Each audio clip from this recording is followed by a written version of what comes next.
It was another playoff-like atmosphere yesterday in the East Bay.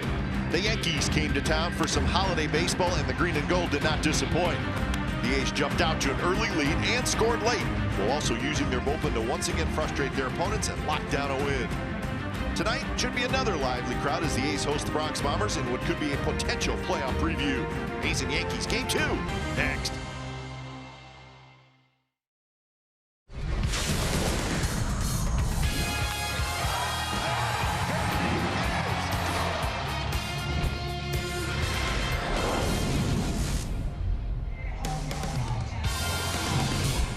Tuesday Night Baseball from the Coliseum. This is where the A's stand in the pennant race, 2.5 back in the division. They are the second wild card team right now, but they're trying to chase down the Yankees for that first wild card. Astros are hosting the Twins. Tonight we'll keep an eye on that score. And it's Liam Hendriks again tonight. He'll be making his second start. A's and the Yankees coming up on NBC Sports California, powered by Xfinity. Good evening, everybody, and welcome to Oakland A's Baseball along with Dallas Braden. I'm Glenn Kuiper. Indeed, it will be Liam Hendriks and the bullpen. So, Dallas, after Liam Hendriks, there's 13 choices down there. So, Bob Melvin should be able to get through this one. Paging Johnny Allstaff. That's right. Everybody, all hands on deck. They're going to be cranking, ready to rock. This is an exciting time if you're a pitcher down there in that bullpen. That phone rings. You just may never know whose job it is to go out and get outs. All right, so the Yankees acquired Jay Happ from the Blue Jays on the 26th of July. He's not the only guy the Yankees acquired, but he may be the most important. Definitely the most important. He's a guy who they went out and acquired in an effort to try to stabilize what had become a shaky rotation for the New York Yankees since joining the Yankees. 5-0, 3.38 ERA. So stabilize is exactly what Jay Happ has done for the Pinstripes. And he's pretty darn good. 20-game winner a couple of years ago for the Blue Jays. So tonight, if the A's can beat Jay Happ, they will be able to make it 2 in a row over the Yankees and close that gap to host the wild card game. But we're not done with the Astros yet either. So a lot going on. We're going to scoreboard watch and see if the A's can beat the Yankees. We'll have lineups at first pitch right after this.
NBC Sports California is brought to you by Toyota.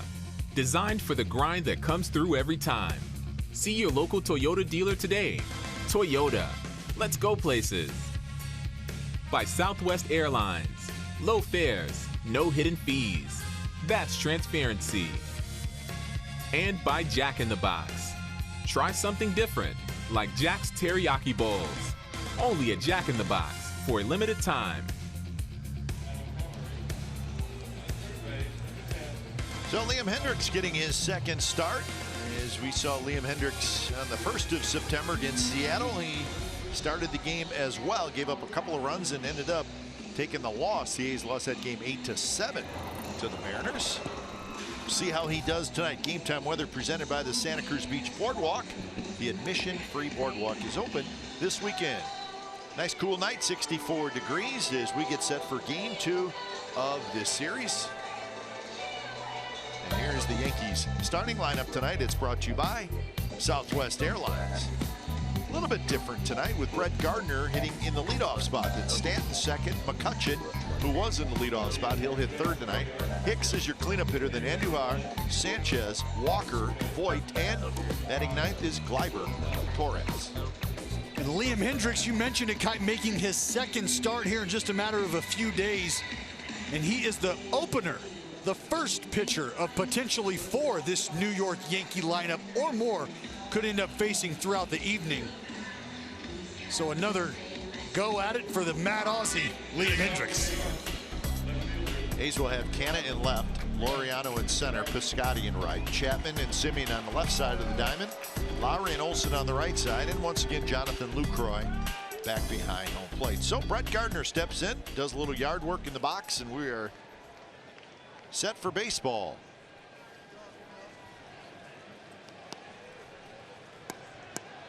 Good ball game yesterday. A's won the game by a final score of 6-3.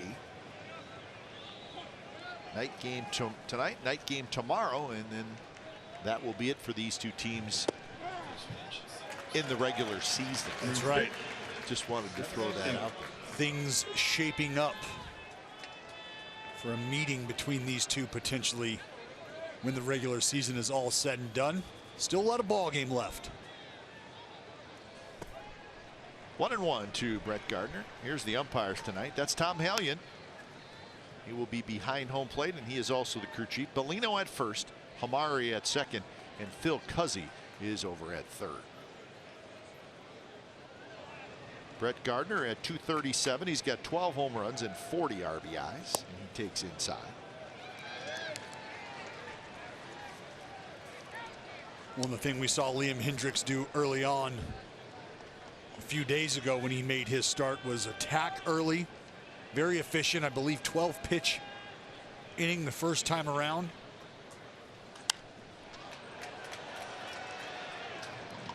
He had a good first inning, went back out there in the second, and it's not quite the same pitcher. You always have to factor in the up and down, the idea of a reliever who might not be used to pitching and sitting and then going back out and sitting. Now Liam's a guy who can give you if you need it multiple innings, but just not something they're typically used to doing.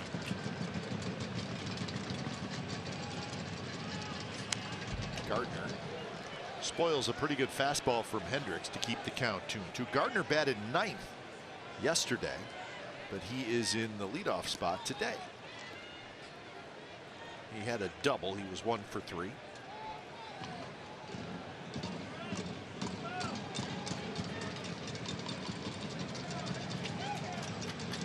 Stanton to follow, and then McCutcheon. Swing and a miss, struck him out. Lucroy finally picks it up, and his throw to first is in time as he had a little wrestling match with Tom Hallion.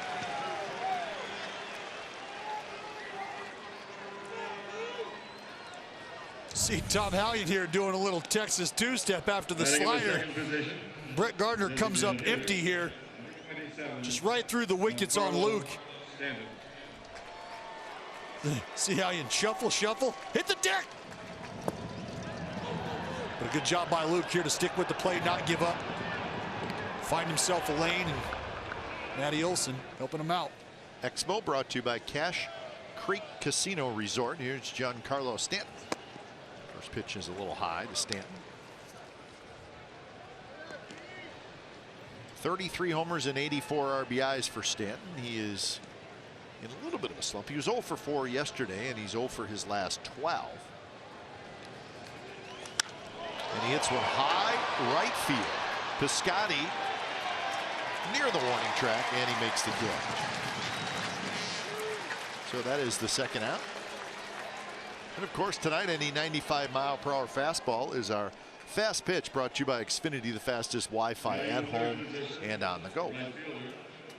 Well, he'll just make you gasp for air. Won't he? He takes a swing. Absolutely. But I mean, it doesn't matter what field. I mean, he hits just as many out to right field as he does to left. So Daniel Migden starts to throw. So that would probably tell you that Migden would be next. Migden a starter, so he's going to make sure that he gets himself ready to go. Well, that's the idea. As a starting pitcher right now, you have a routine that you are used to employing when you go on about your business. And as far as timing is concerned, that bell has gone off for Migden. And that's what makes days like these sort of learning experiences, because you've never been through something like this. And for Migden, this is the second time through, but it's a learning experience for everybody.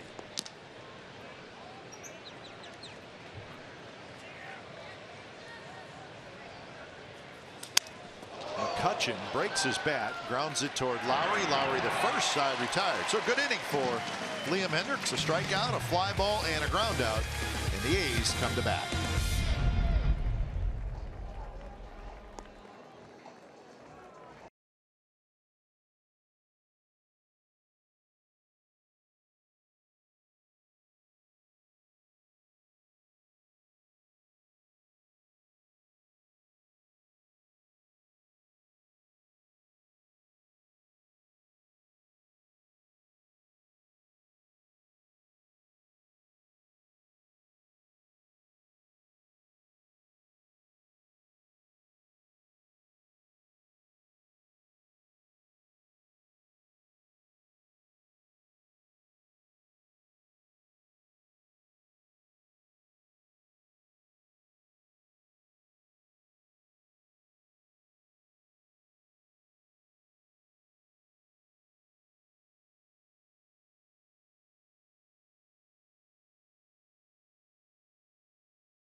West Airlines. It'll start with that man, Marcus Semien. He's going to lead it off, and then it's Chapman, Lowry, Davis, Piscotty, Olson, Canna, Laureano, and Lucroy.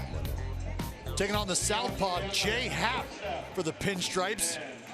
That's right, Jay Happ making his 7th start as a Yankee, 27th start on the season tonight here in Oakland. Has been lights out for the Yankees since being acquired. Talked about that 5-0, 3.38 ERA. And really has been a stabilizing force for the New York Yankees. They've had some issues in their starting rotation. He's been good for a long time. He has. Jay Happ. Facing Semien, Chapman, and Lowry, the top 3 in the Yankees lineup, or in the A's lineup, excuse me.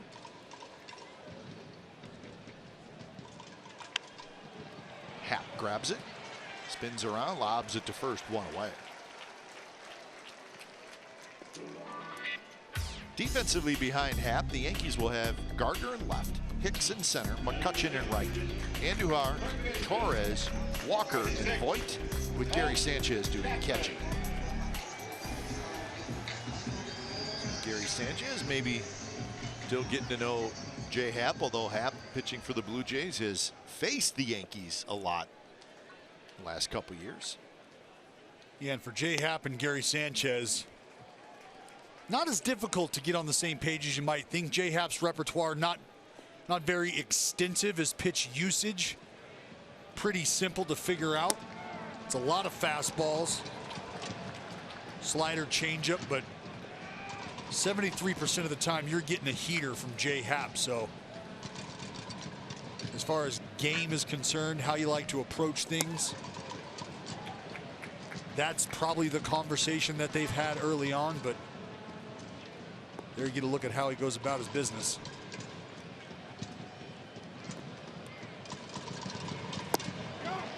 And Matt Chapman, one after it. So that's a strikeout for J. Happ. 2 outs here. This is a dirty changeup here. This is beautiful arm speed from J. Happ on the changeup here. We talked about the fastball usage, the high percentage fastball usage. You get to 2 strikes, J. Happ's pulling the string on those righties. Pitchcast brought to you by SoFi, a modern finance company. So here's Lowry. For J. Happ, signed a 3-year contract with the Blue Jays. And this is the final year of that contract. Was traded on the 26th of July.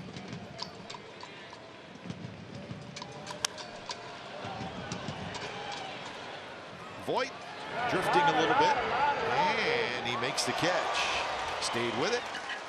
Side retired. So that's a 3-up, 3-down inning. Daniel Migden coming in for the A's.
Sports California is brought to you by the Chrysler Pacifica Hybrid, America's first hybrid minivan.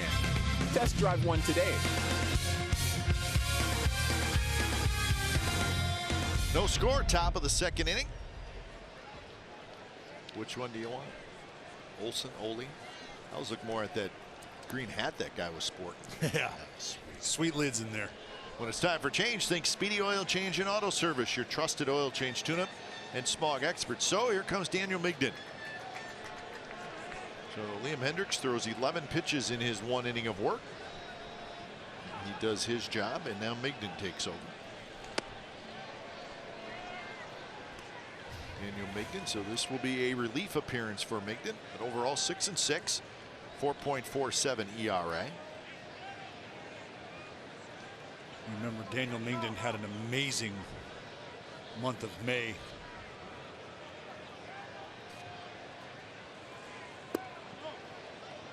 A little bit low to Aaron Hicks.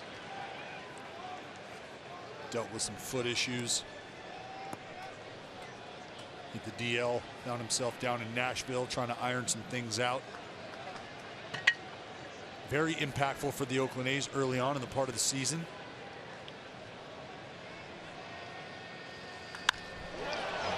smoked foul.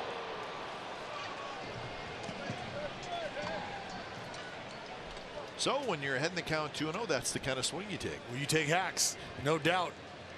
Sometimes we call them gangster hacks. But you've got damage on your mind, bad intentions. That's why as a pitcher you like to stay away from those 2-0, 3-1 cripple counts we talk so much about. Line drive right into the glove of Olsen. So that's out number 1, and let's check in with Carr for the first time tonight.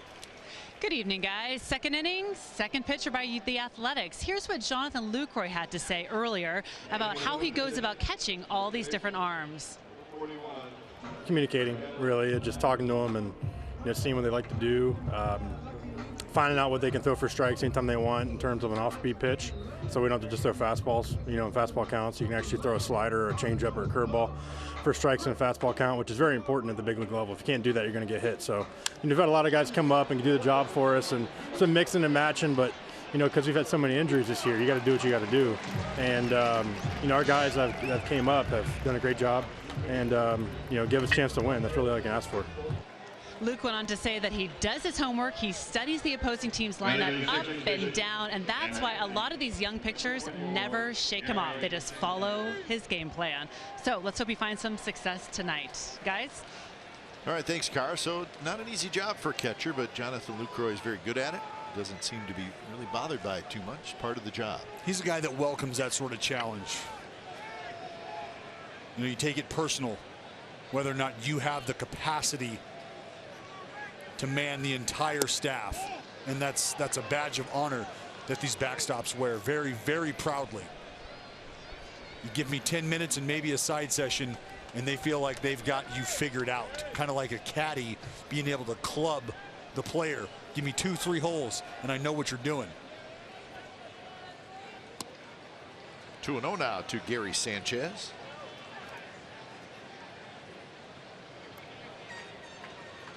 Sanchez, 14 homers, 43 RBIs.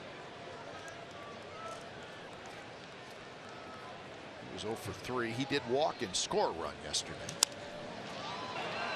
Hits this one in the air, shallow left center. Laureano comes racing over and he makes the catch. 3 up, 3 down inning for Daniel Migden. Bottom of the second coming up.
Join Jeff Garcia on 49ers pre and post game live 1 hour before and after the Niners face the Vikings to open up the season.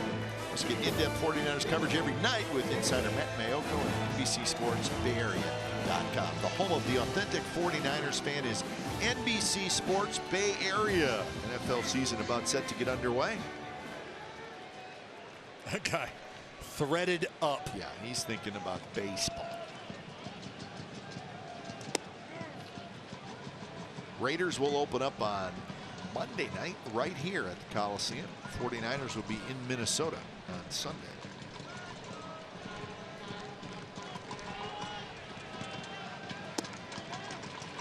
1-1 the count to Chris Davis. Davis, Piscotty, and Olson. Katie's starting to swing his way out of that little funk.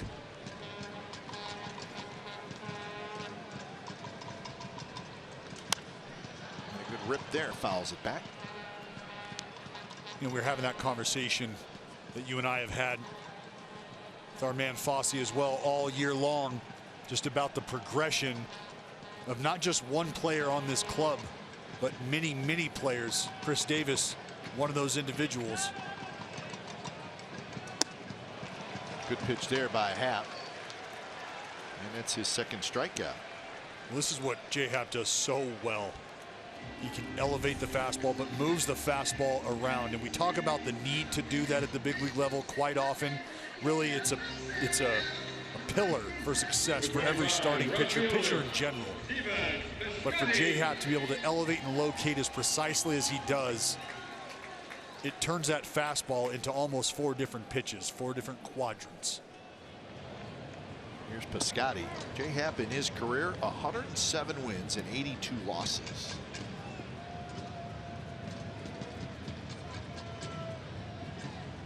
Facing a very hot hitter in Stephen Piscotty.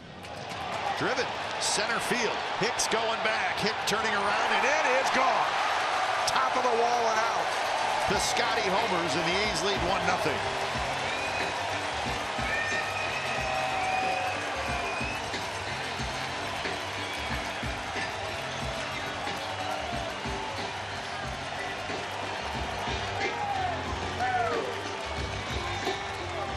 I told you he was hot. Partner. So Stephen Piscotty, home run number 22. Ties his career high. Matt Olson goes after the first pitch. Lofts went into left field. Did this hit the top of the wall? Because that's what it looked like it did. Sure did, Kite. Looks like this baseball gave the outfield wall just a little bit of a haircut. Just a little off the top. But you mentioned a hot Piscotty getting a pitch middle here. Taking the linea right there off the top. That's just home cooking.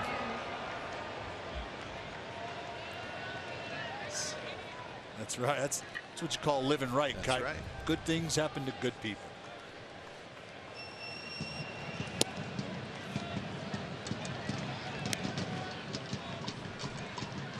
It's the 25th home run allowed by J-Happ. Tied for 7th most in the American League.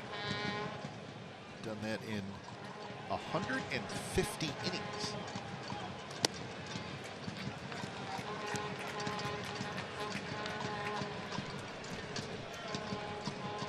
We've seen 2 changeups on the evening out of 17 pitches from J-Happ. So fastball, we've mentioned how important it is to J-Happ. But if you're going to leave that thing middle, it's something these hitters can start to key on, something they can start to get ready for. When that starts to happen as a pitcher, typically bad things start to happen.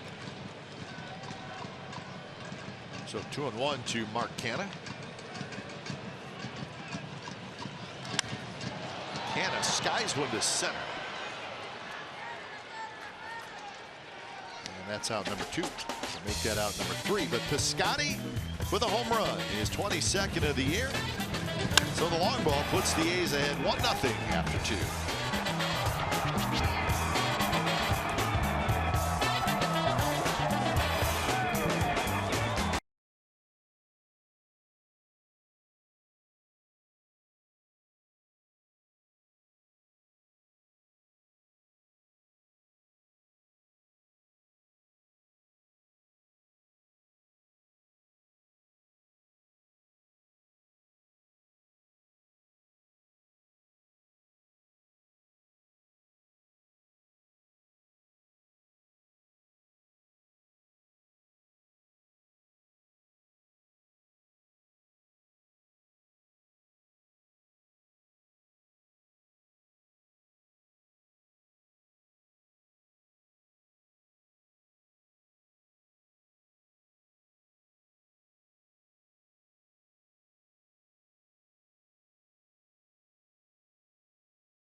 Piscotty a home run to give the A's the 1-0 lead.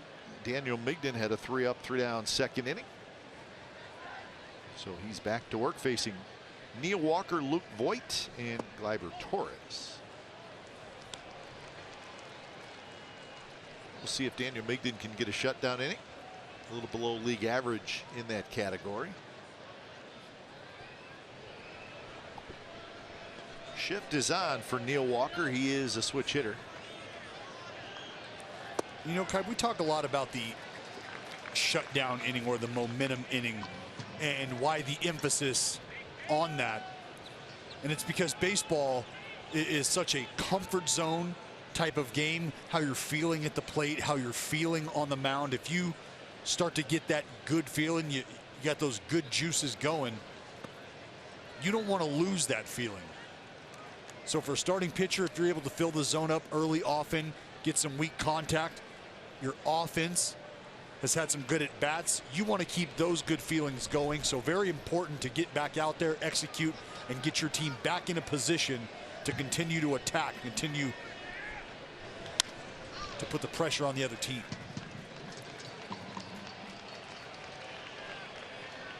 Yeah, I think there's something to the whole shutdown inning thing. Well, and it affects the psyche as well. You know, because if you say you get 2 or 3 innings in a row where you're able to scratch 1 or 2 across, and that's not going well for the opposing team. Well, now you're thinking, all right, all I got to do is get these guys back in, and I know we're going to scratch another 1 or 2 across. Conversely, the other dugout is thinking, my God, can we not get anything going here? It just continues to steamroll. And before you know it, you look up, and as our dear friend Yogi Berra once said, it can get late very early.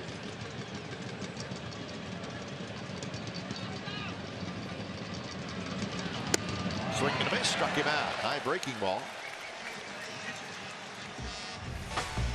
We're going to go to Statcast on the homer by Scotty here. Exit velo 105 off the crack of the bat.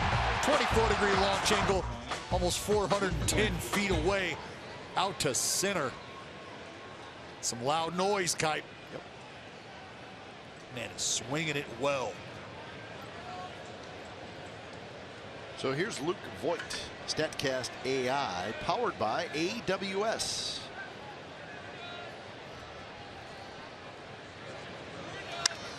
Vogt, right field. Piscotty backing up, turning around. He's got it. So Voigt hit a home run the other way yesterday. It was a day game, which can make things a little bit different as far as how balls carry here at the Coliseum. I tell you, Kai, that is a big, strong young man there. He is big. He is big. He is solid. And that ball he hit last night, remember, that's a fastball down and in from a righty. Trevor Cahill working its way down and in, and he inside out of that ball to the opposite field. He's been lifted. Been lifting weights and sinkers. He's been lifted.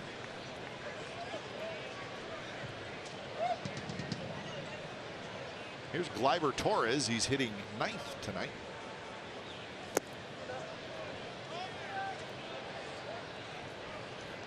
Torres hit 6th yesterday. He was 0 for 3.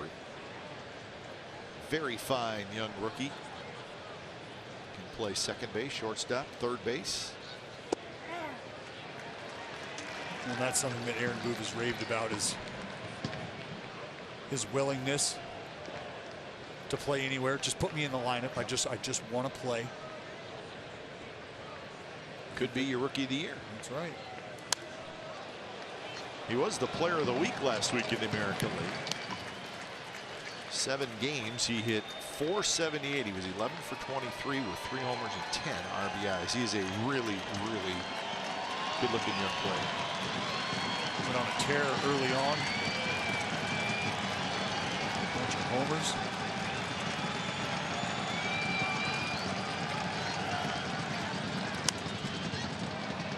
After that breaking ball went down to get it, pops a foul back.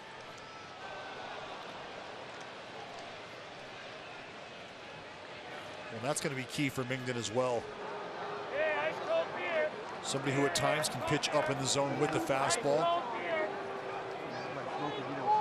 Saw him disposing Neil Walker with that elevated breaking ball. But if he can get that thing to bounce down, that'll make both those pitches, the fastball and the curveball, that much more effective.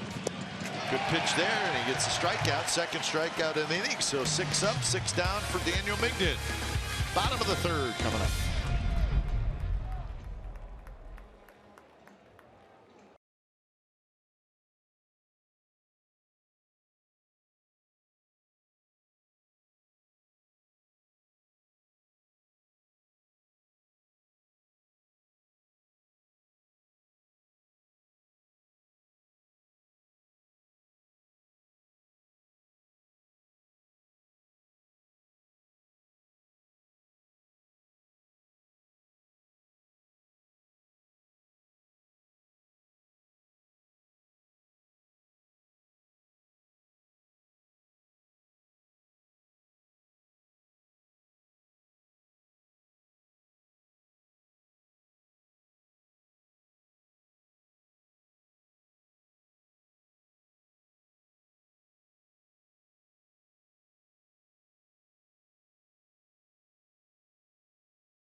At a lower price, folks. $49.99 is all. Watch every out-of-market regular season game, plus get a free subscription to MLB At Bat Premium. Blackout and other restrictions do apply, so visit MLB.tv to take advantage of this special offer now. So how much cash would it have taken to get the cotton candy from that young lady? Like a 20? I don't know if... I say a 20, she says no. Yeah, probably not. It's seriously. Yeah, I don't know if 40, that's negotiable. Maybe. She's so happy. Yeah, Cashman might have a tough shot of getting that away from her. Okay, 50 and no more. No. She's looking for futures. Go buy like a lot of cotton. Well, she's thinking, I'll give you half now, and if you can guarantee me maybe a first or second round cotton candy next year, I'm into it. We'll talk. $6 hot dog. She could buy 8 hot dogs.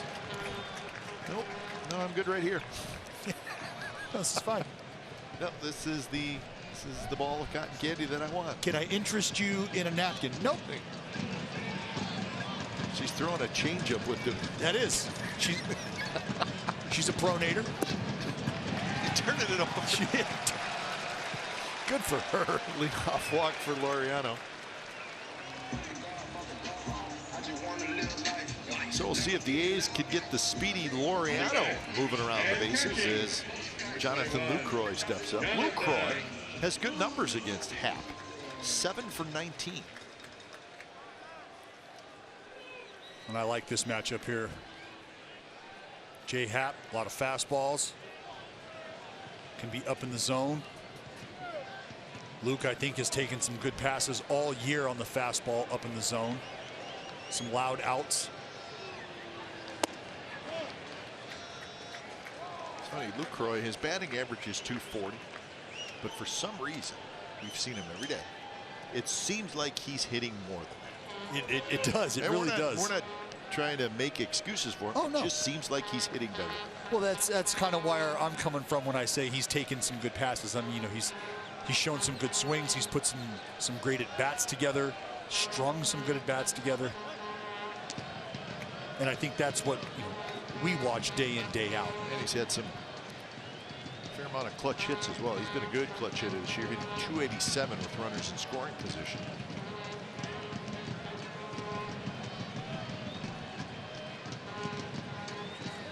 might be something we see Laureano try to do, get himself into scoring position.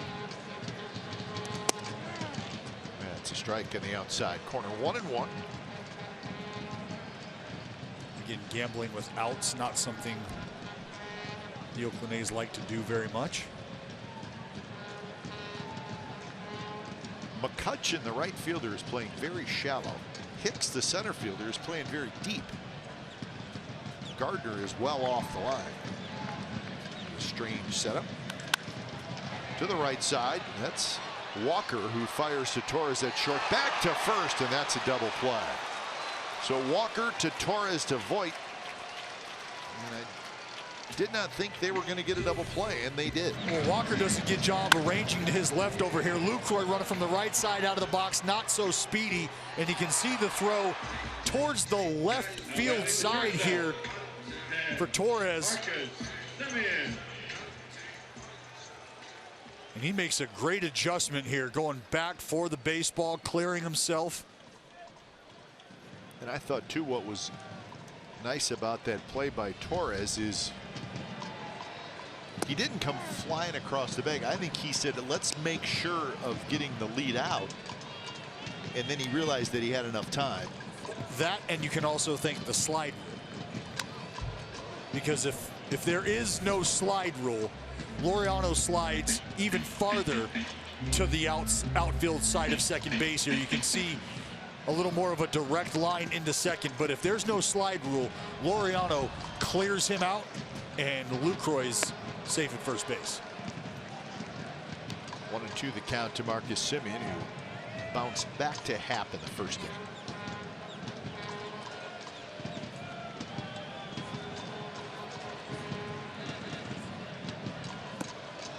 And a swing and a miss. So walk, double play, strikeout for Jay Happ, and we are on to the fourth.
In your X1 voice remote to get live stats on your TV, change the way you experience TV with Xfinity X1. Yankee fans in the house, there's always a fair amount of them that come out to the Coliseum, which is fine with us. It's okay. We like to see them. Everybody likes to watch good baseball, Kite. That's what the Oakland A's are doing these days. A's 3.5 games behind the Yankees for that #1 wild card spot. Yankees are 8.5 back of Boston. And of course, the A's 2.5 back of the Houston Astros. Yankees have the second best record in baseball. The A's have the 4th best record in baseball. And that one's hit hard to right field. Piscotty hustling back, makes the catch in front of the wall. So nice play by Stephen Piscotty. Let's check in with Cara. Okay, guys, we're ending this series tomorrow with a very special event. The Athletics are hosting their inaugural Hall of Fame class celebration. Big day on the field, a big ceremony before the game. Come early, fans, if you're interested in catching it. Ken Korach is hosting, where they will be inducting 7 players and Charlie Finley. Here's a cool plaque that fans get to take home commemorating all of those players, and Finley in the middle right there. The players who will be in attendance will each get a couple of moments to speak, which will be very cool to hear from them themselves. Ricky Henderson will be there, of course, Dave Stewart. So again, come early around 6:15 for the big pregame ceremony on the field as the A's induct their very first Hall of Fame class, and take home a cool souvenir to remember the day. So great opportunity to catch Game 3 against the Yankees, celebrate some living legends, and take home a cool piece of memorabilia as well. So should be a nice event, guys. Yeah, we're looking forward to it. And nice pregame event coming up tomorrow. Are you going to head out there for a little bit? Absolutely. It'll be fun. Kipe, I got to tell you, just watching this and kind of rolling over and going through my day today in my head as we see this, it's amazing to me to think about the opportunity that I have today. You think about those names that Cara just mentioned. Well, who'd I shake the hand of and have a conversation with today? Reggie Jackson. Who was I shooting the breeze with up in the clubhouse and down there on the field behind the cage? Ricky Henderson. On the Ricky Henderson field. You want to know who gave me a big old hug the minute he came off the elevator as he got up here to the press box? Dennis Eckersley. Awesome to see Eck. Got to hang out with and get to hang out with and talk baseball with the great Dave Stewart. Did a commercial with Raleigh Fingers a few years ago. I mean, it's a pretty good group. And for a guy like me to be able to spend just a brief moment in the presence of those names, of those individuals, it really does make me take pause and realize what the game of baseball can really do for folks. But you know what I like about it is you saw those guys play, and obviously Hall of Fame players, but then when you meet them after they're done playing or get to know them after they're done playing, you find out what their personalities are. Yes. And they're probably different than what you thought they were as players. Yep. I mean, Eck is the nicest guy in the world. Ever. But when you watched him pitch, you were like, yeah, this pretty cocky out there, but he wasn't. Right, he just well, there's letting it all out. Right, and there's a certain level of cockiness and confidence that comes along with being a Major League Baseball player. That's how you get in the Hall of Fame, right? Doesn't hurt, that's for sure. Bigden's rolling along. He's retired 9 in a row.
All right, good stuff here. It's our whole team together.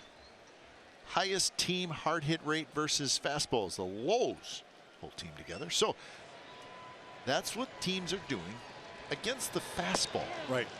highest team hard hit rate.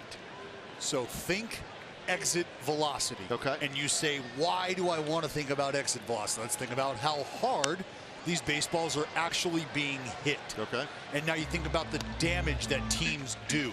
And you take a look at these teams here. These are some teams that can whack the baseball. They can get after it here. So as an entire unit collectively, these are the teams who, for lack of a better phrase, or in layman's terms, they hit the ball really, really hard, 1 through 25 or 1 through 40 at this point. But everybody in that lineup, bench players included, they are squaring up the baseball. And the fastball is still the pitch you're going to make contact with the most. Yes, it's the pitch that's thrown with the most frequency still, though those numbers do kind of shake out differently depending on which arm you're seeing. But for the most part. Right. Interesting. He's 5th in the American League in runs scored and 2nd in home runs hit. Hard hit. Foul. These are 2nd in the league in doubles. They're 3rd in slugging, so it all kind of fits into what you were talking about. Man, this guy right here, he's one of the suspects. Yankees and the A's, top 2 home run hitters. Right at Neil Walker, who flips to first, and that's out number 1 here in the bottom of the 4th inning. And here's Lowry. Just 1 hit in the game. It was Piscotty's home run. Hit the top of the wall in center field and bounced over.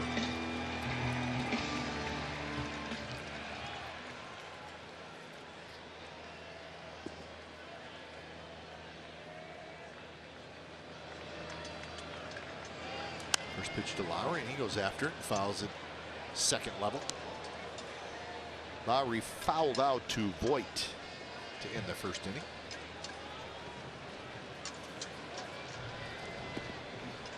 Jay Happ continuing to fill it up. 9 of 12. First pitch strikes.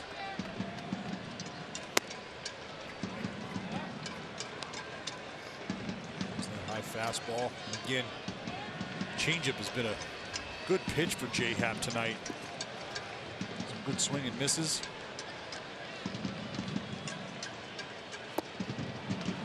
He's got good pace too. He doesn't mess around. You know what? He knows what he's going to throw a couple pitches down the road. Right? He's got a game plan.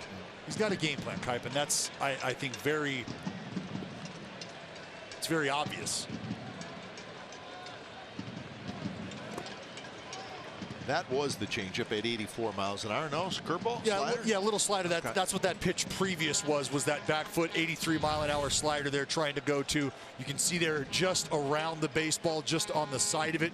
And now off that slider, there's a good chance Jed might get a changeup, giving up on that pitch, thinking it's done coming back. So you're saying the slider and the change about the same velocity-wise, but one's going to move into Lowry. That's obviously the slider. One's going to really fade away a little bit. And you think about the slider starting away, coming to Jed Lowry. So if you throw that slider away, coming to him, and then you throw the changeup that starts away, Jed might just be willing to give up on that pitch. A fastball that Sanchez wanted it inside, and it floated over the plate.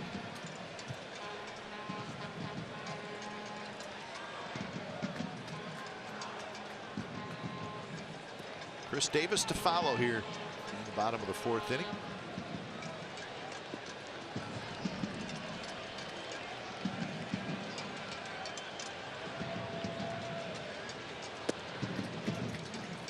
So full count.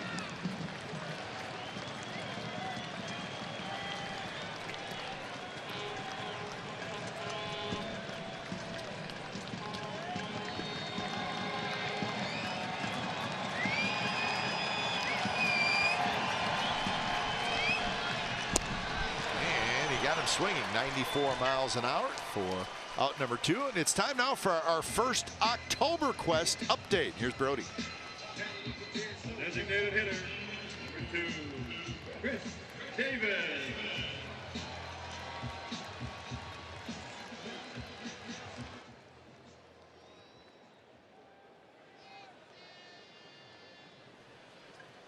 Yes, indeed. And they will play another game tomorrow against those Twins. And then the Astros will be off on Thursday. But here's a series to watch over the weekend. The Astros in Boston to take on the Red Sox Friday, Saturday, Sunday. After that, the Astros will head to Detroit. So that is what is coming up next for the first place Astros. A's staying close, but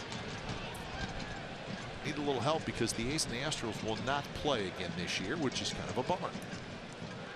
That is, you like to be able to control your own destiny as much as you can. Squaring off against the top dog gives you the opportunity to do so.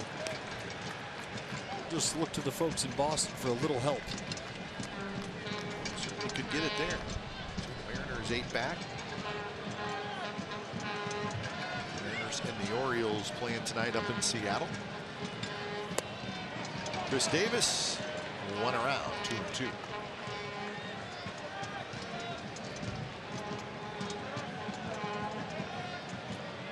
Davis struck out swinging in the second inning, one of 4 strikeouts for Jay Happ.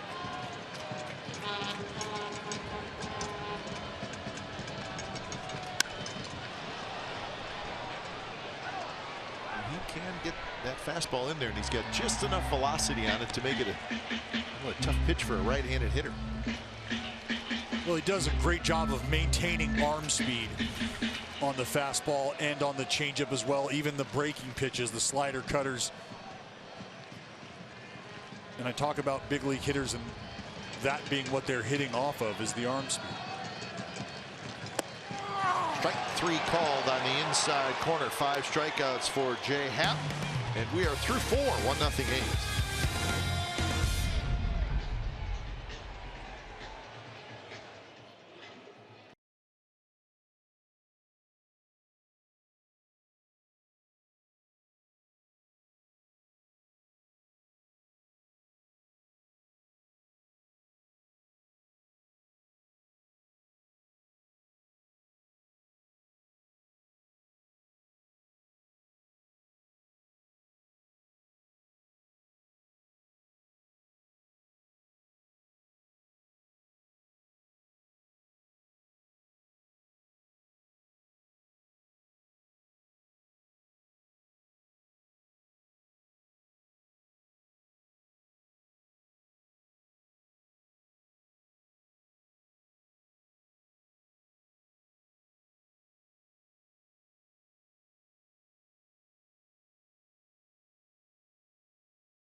To help us defend the Bay from the Bronx Bombers is Matt Olson. Matt Chapman, and the best bullpen in the business, wraps up the series against the Yankees tomorrow. Grab your tickets at athletics.com/pinstripes. That's athletics.com/pinstripes. Chapman scoops. Chapman throws. Got him. What a play by Matt Chapman. Hicks tried to beat the shift. Can't do it. Chapman ended up on the foul side of the first base line. Yeah, we take a look at where he's at. He's playing on the cut of the grass as a shortstop. And Matt Chapman comes in with the leather. With the leather, the transfer, and is able to make this play happen. All right, that's a bunt, folks, down the third base side. Matt Chapman again on the grass at the shortstop position is able to utilize his glove, make the transfer with plenty of time, and execute a strong throw. It wasn't that close of a play. You are spoiled. You are spoiled if you're an Oakland A's fan watching this day in, day out. Most chances, second most assists.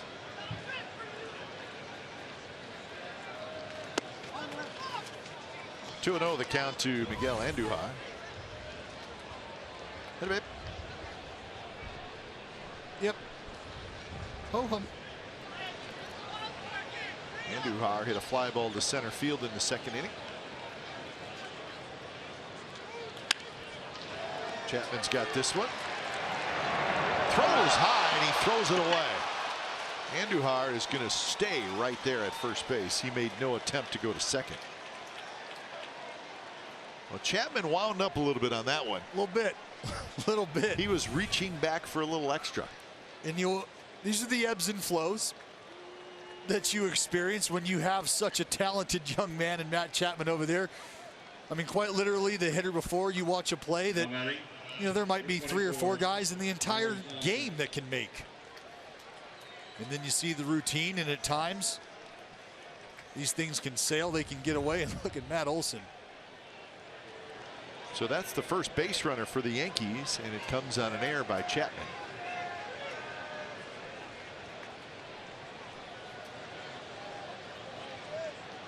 So here's Gary Sanchez, very powerful hitter, and he takes low.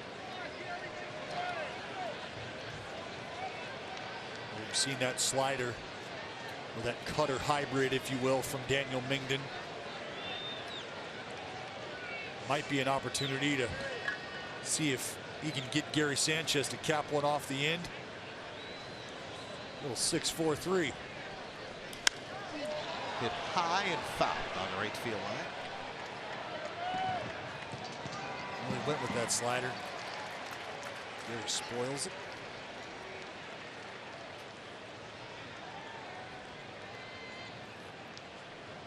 Sanchez, couple stints on the disabled list, really has just not been able to get going offensively.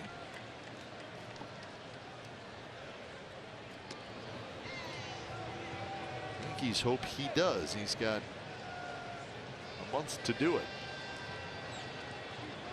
Well, they have missed the old Gary Sanchez, the Kraken, if you will. They've missed the gavel, Aaron Judge.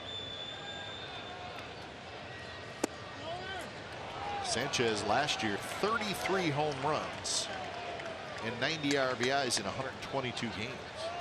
As he burst onto the scene the back half of the 2016 season. He injected himself in the Rookie of the Year conversation after about 15 minutes in the big leagues. He was 25 years old. A little bit of a work in progress behind the plate. A little bit. But you see the bat, you know how well that plays. That'll buy you some opportunities to take your lumps behind there. 2-1 to Sanchez. Pretty close. 3-1. That's 2 back-to-back really good tries from Daniel Mingden on the inside part. 91, you see the arm side run. This one right here, a borderline pitch.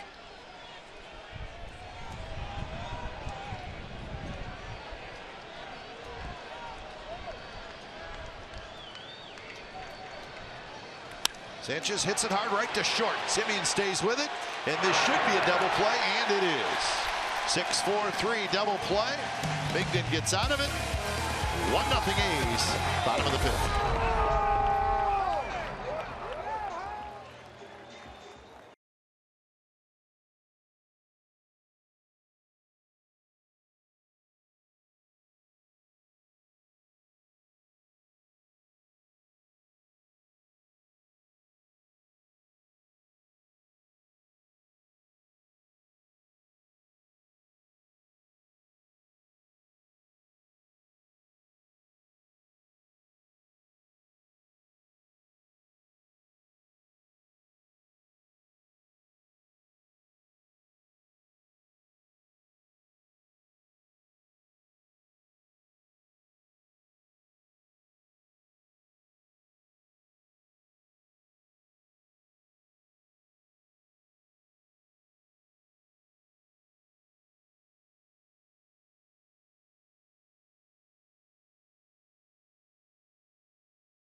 Sports California is brought to you by Kelly Moore Paints.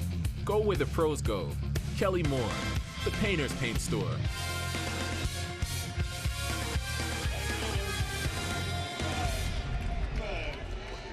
Time now for the Chrysler drive of the game. Stephen Piscotty. Get the heater middle, bud. You know what to do. Pack your bags. All aboard.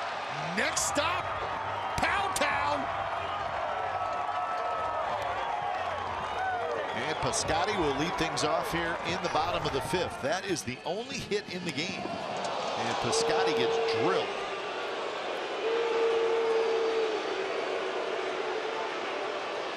Will have a base runner the hard way to open up the fifth inning. Yeah, and you can hear the Boo Birds are out. They don't like it. Stephen Piscotty, the man that did the damage last time around. No intent here, though. We've seen J Happ use the fastball all night long. We've seen him use it inside as well. That's just a part of this lefty's game. Down 1-0 fifth inning. Nobody that makes their living on the mound is interested in giving up free base runners to start the inning.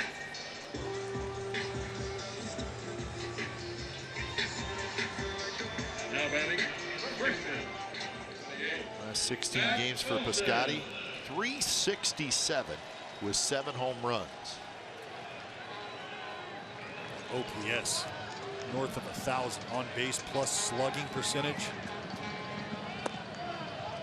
First pitch to Olson, down around the knees for a strike. Olson hit a fly ball to left field in the second. He was 0 for 3 last night. He had a bases loaded walk.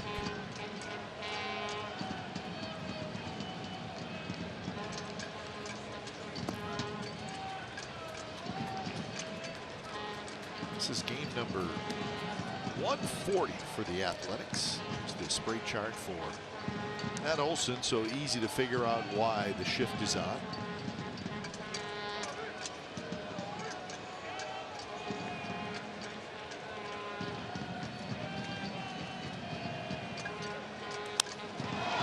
Center field, Hicks goes back. So does Piscotty. He's thinking about tagging, and he will bluff and stay at first. So with 1 out here in the bottom of the fifth inning, here is Brody with an October Quest update. Now batting left fielder, 20, Gardner.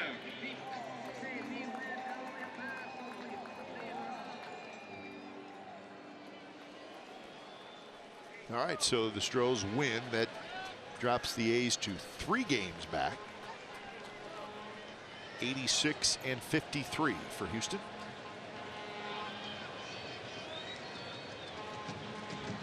First pitch to Marcana is a touch inside. So for the A's, game number 140, they got 22 left after tonight. 22. 10 at home and 12 on the road. 2 road trips. They've got a breather in their future, a much needed, much welcomed off day coming up. It'll be Thursday. End that stretch of 20 games in 20 days, which is not easy to do. I'll tell you what is easy to do if you're Marcana. Hit homers. Take you back to yesterday. Got the mixer in the middle. Marcana did not miss. Opened up a can. 16 on the year.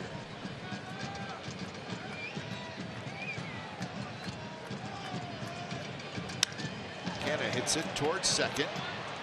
Walker, Torres, Voit, double play. 4-6-3, that ends it for the A's in the bottom of the fifth.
California is brought to you by SoFi, a modern finance company.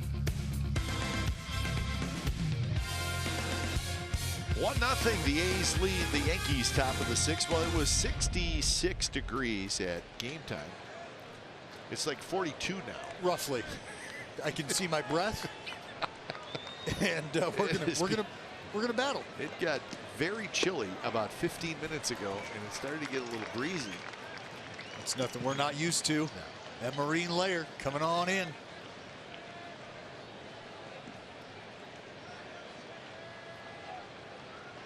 Neil Walker, and then Voit and Torres. And it's 0-2. So Daniel Migden so far 4 innings of work with Buchter getting loose. Daniel Migden has not allowed a hit. 1 base runner, that was an error, and 3 strikeouts. So he's been great. And I know we talked about this Yankee lineup potentially seeing 4 different pitchers. And when you think about a leadoff hitter or the first couple guys in a lineup, whether or not they get out, they get a knock, they're on base, they come back and they start to pass along information to the rest of the team.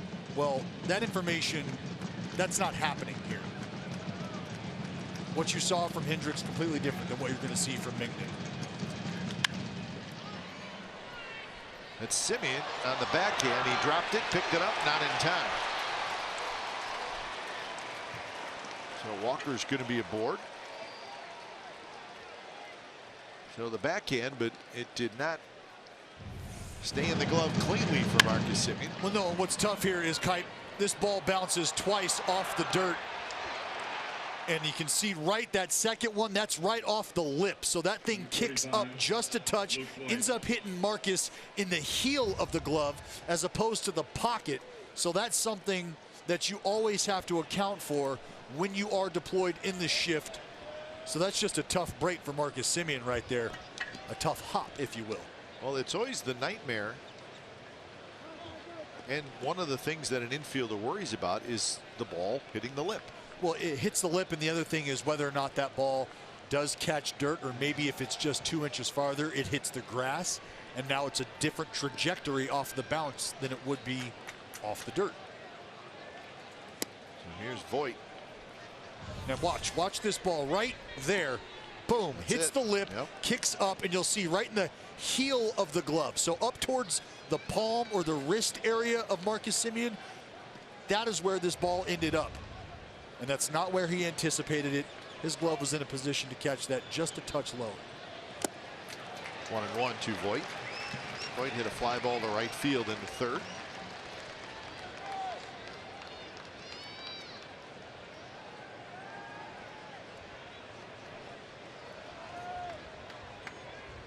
Smero Petit has joined Buchter out in the Athletics bullpen.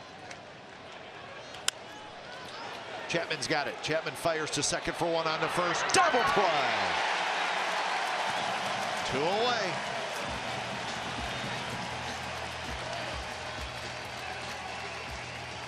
Well, we've seen it on display twice this evening so far, but the arm of Matt Chapman here, you got a couple big hops, strong throw, and a great exchange by Lowry.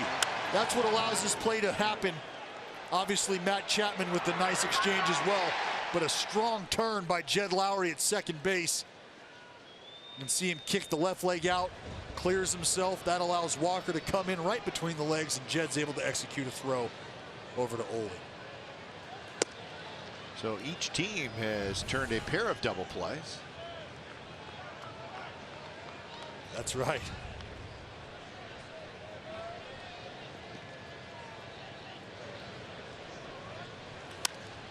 Torres down the right field line. Piscotty hustling over, can't get it, it's foul.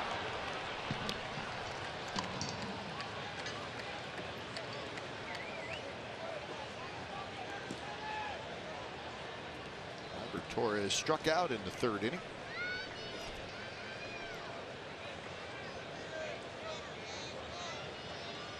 The crowd tonight is 17,536.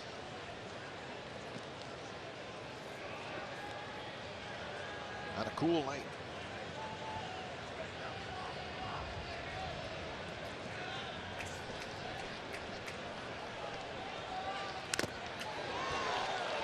wall. They've got a pretty good chunk of Jonathan Lucroy. He's got gear on. See the cutter. It's going to get a little bit of Luke and Hallian back there. A little 2-for-1.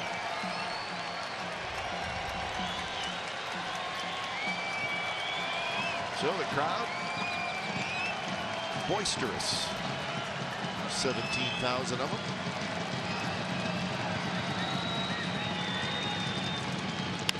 The ball is hit hard, and that's going to be a base hit into left field. That's the first hit for the Yankees.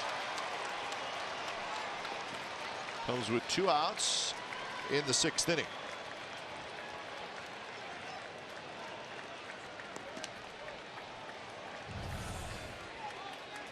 We talked about the big breaker from Mingden. Just doesn't get to the bottom of the zone. Gleyber Torres might have been out in front, kept his hands back. Pulls this through the hole just out of the reach of Simeon. So a very fine 4 2/3 innings for Daniel Mingden. When it's time for change, think Speedy Oil Change and Auto Service. Your trusted oil change tune-up and spawn experts.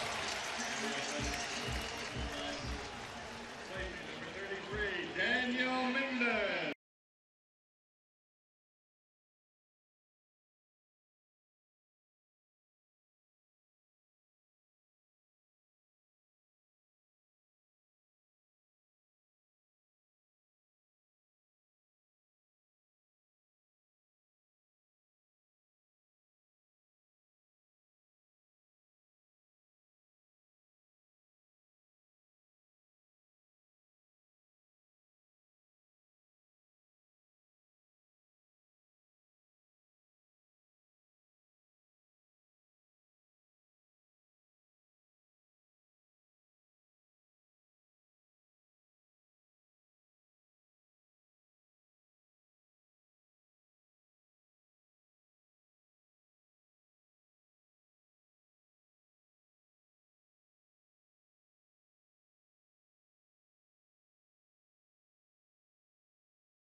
California is brought to you by the Chrysler Pacifica Hybrid, America's first hybrid minivan. Test drive one today. 1-0. A's lead the Yankees. Daniel Mingden again, 4 2/3 innings, 1 hit. No runs, no walks, 3 strikeouts, and that's a pretty nice performance by Daniel Mingden. 51 pitches. So Buchter on to face Brett Gardner.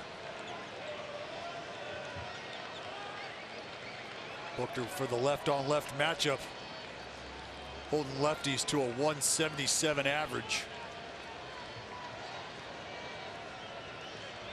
Well, this was the matchup yesterday with a couple of runners on and 2 outs, and Buchter got Gardner to hit a fly ball to left field. And that hit Gardner, or did it hit the bat? It hit the bat.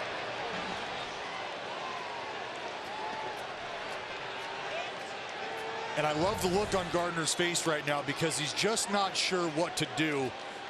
Do I try to sell this pitch? Do I like, what do I do? I'm not quite sure. Hopefully he's okay. Well, he's also walking to first base.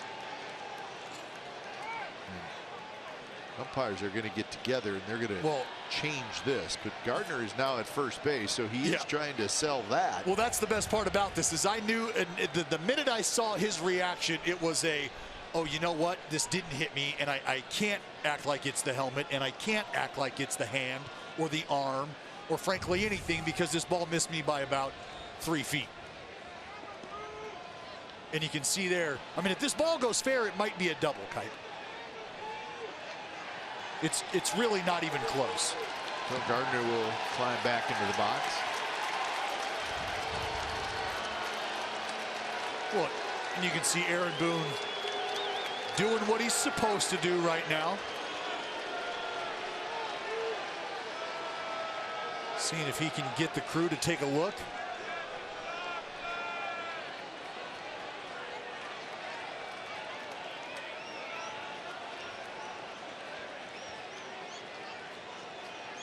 So it is a strike.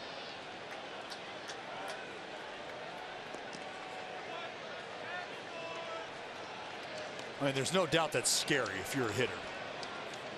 Absolutely. That was. So we're not downplaying his initial reaction. I just felt like it became abundantly clear what was going on in the mind of Brett Gardner.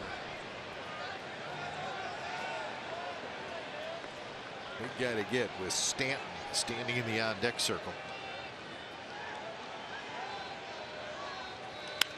Gardner hits one in the air, left field line, and just into the seats.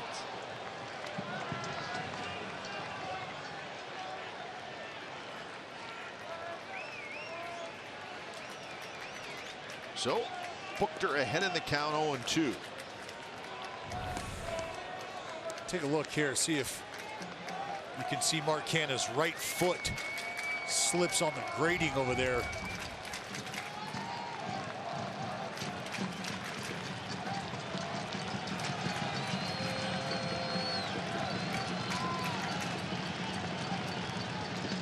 Gardner lays off that hard slider for Buchter. And this is not a fun or easy at bat for Brett Gardner right now after taking 92, 93 up around and behind your head. Hung in there and fouled that fastball off. Spits on the breaking ball.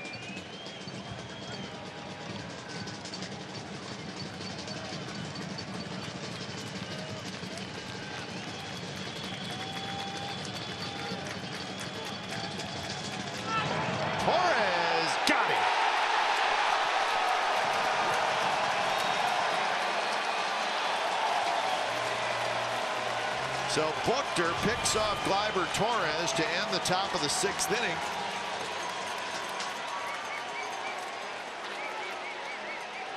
Maybe he's out.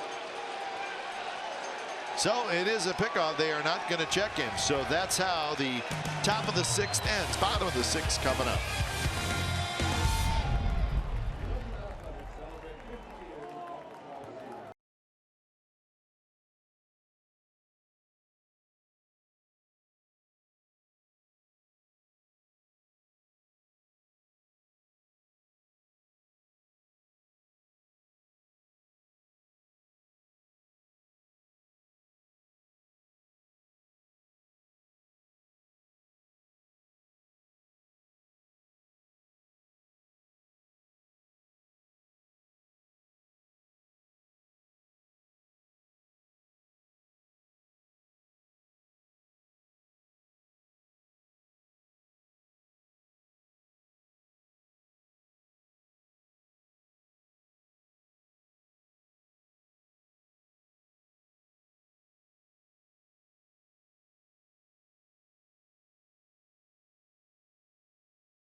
California Ford dealers and look at Rhino.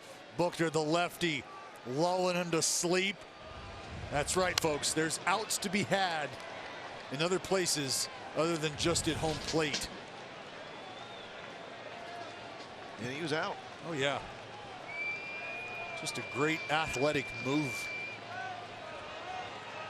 by Buchter. And he's pumped. Let's go.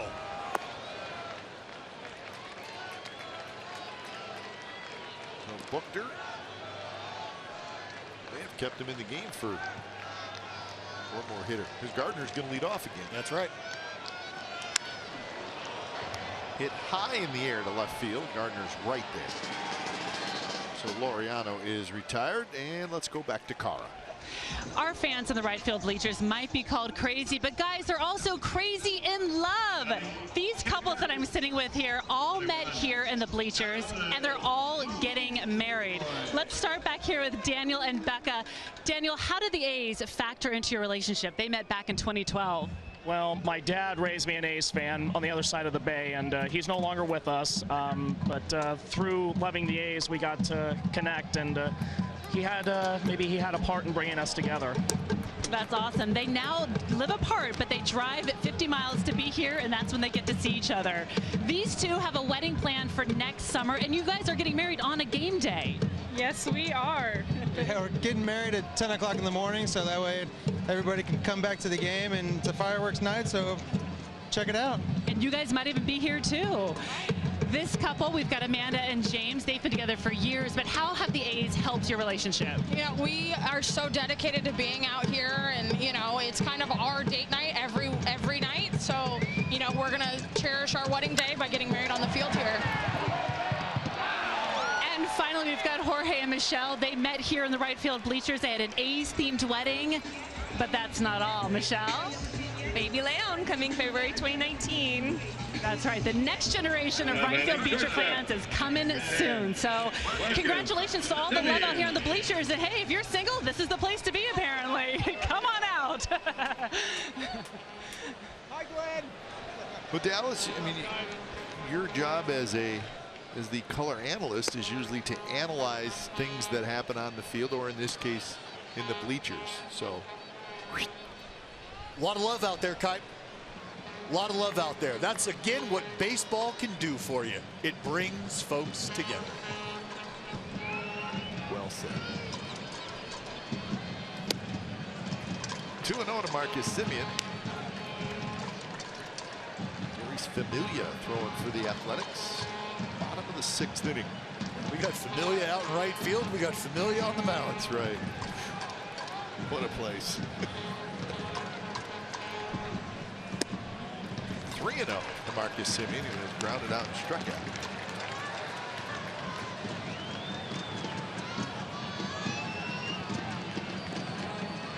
This is the 3rd time through, starting with Semien here. In the first strike. Jay Happ still got a pretty good pitch count, 68. Here with 2 outs in the 6th.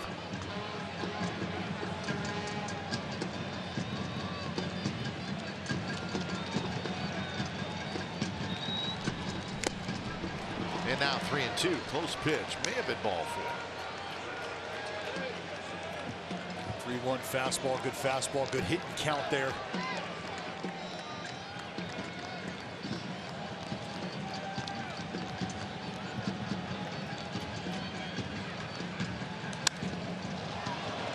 Playable for Gardner. So that's a good inning for Jay Happ. 3 up, 3 down, and we are moving to the 7th. 1-0. Hazley.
State in 2002. What a night in front of 55,528 fans. The A's set an American League record for extending their winning streak to 20 consecutive games, and man, did they do it in dramatic fashion.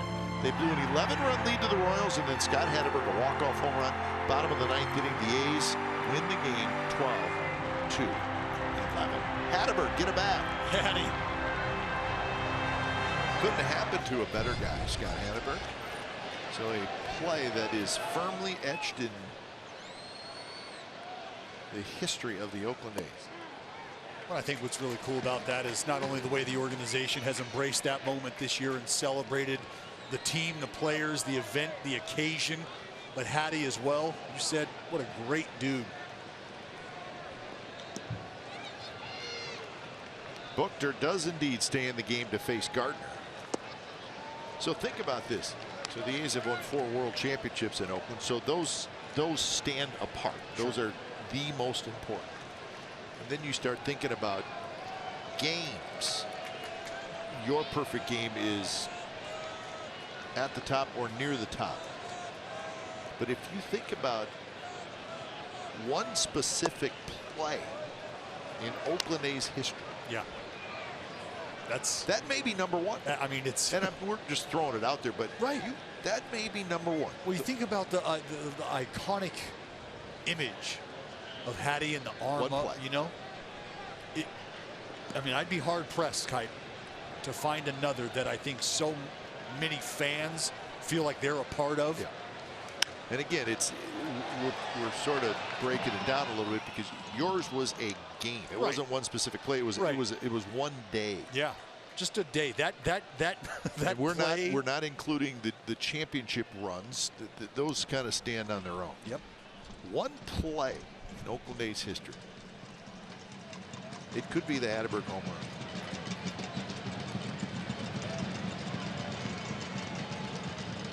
Two and two to Gardner.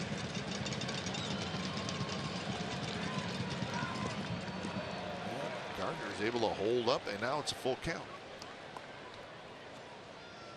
Well, how about Lucroy basically drop kicking this baseball in an effort to keep it in front of him?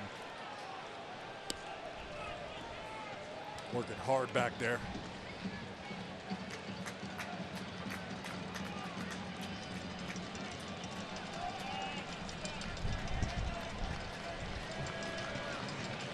Big pitch here for Buchter.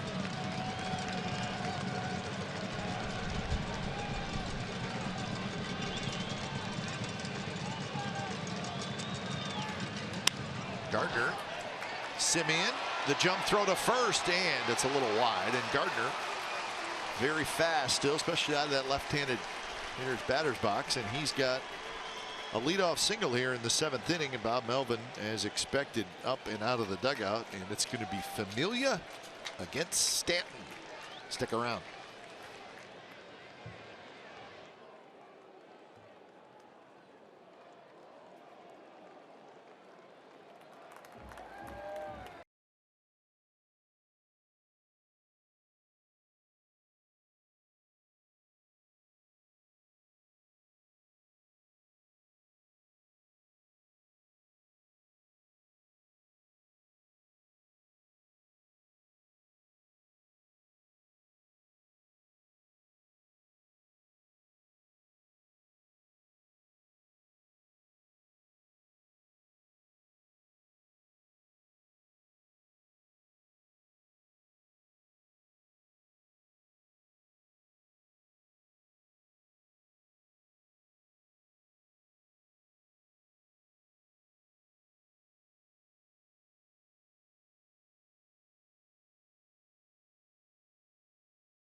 These top 50 memorable moments in Oakland. Now we, the fans, want to pick the most. Well, we already gave you our thoughts. There is the Hatterberg walk-off home run. And it goes up against Ricky Henderson, setting the all-time stolen base record, 939, right here at the Coliseum in 1991. So you know what? That's a legitimate contender. Sure. Hall of Fame moment. Because I think, too, is it helps if the event happened, the play happened here at the Coliseum, obviously. Oh, yeah. I feel like that's almost a prerequisite. I think so. I think so. So if I was choosing, we love Ricky, I'd probably go with Hatterberg. Hope Ricky doesn't get mad at me for that. I think he'll forgive me. Good matchup here, Familia and Stanton. First pitch is inside. Giancarlo Stanton likes the ball out of the way, right? He does. He likes that ball out of the way. He likes to extend those big, strong arms. And where does Familia's ball move? Coming in. Coming in hot. McCutchen is the on-deck circle, on-deck hitter, and then Hicks. And as we chronicled early game one, Stanton has become more erect in his approach at the plate. He's not as closed off as he was earlier in the season. And you get a look at the body of work against Familia there. Not great.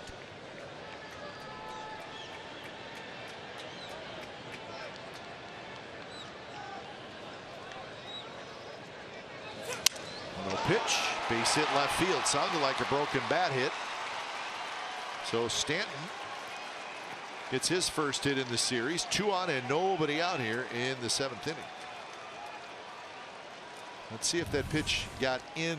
Maybe not quite enough. Not enough, especially against Giancarlo Stanton. You know how strong he is. You're going to get it in and blow him up. It's got to be off the handle. And that's just Stanton's raw strength winning out.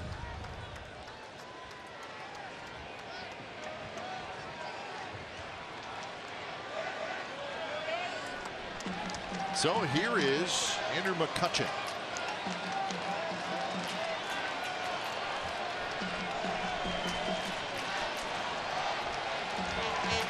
So 3 hits now for the Yankees.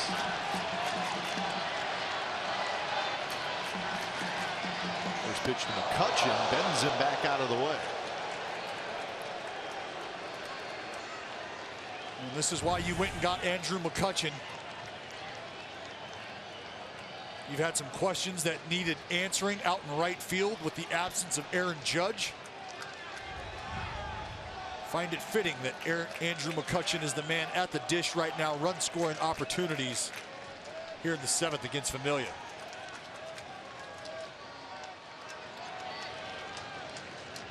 .1-0 pitch, sliced foul.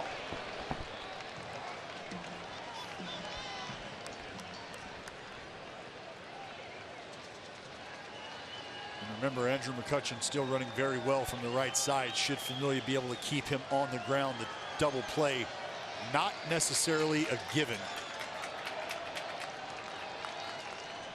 Another foul. See what he can do.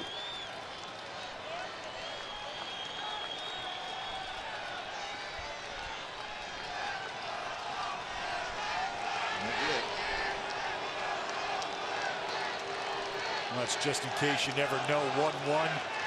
Andrew McCutchen taking a lay of the landscape. Chapman playing back on the corner. Could be an opportunity to drop one down. Trying to keep the runners close.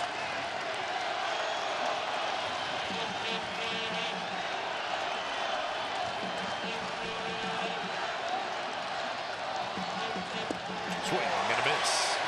Ran it in a little bit. McCutchen swung over top. So now the count is 1-2. And this thing just dips right below the bat path of McCutchen. Tell McCutchen trying to do his best to lift the sinker from Familia. It's like they're going to run it back in there.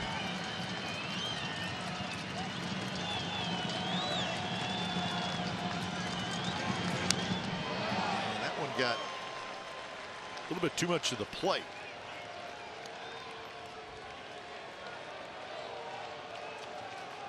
So the count remains 1-2 to McCutchen. If you're going to throw that slider down and away to Andrew McCutchen, you want to make sure that is down and out, expanded in the zone. Saw him yesterday early on, first inning against Trevor Cahill. Reach out and just flick one to the right side. Got to bury it.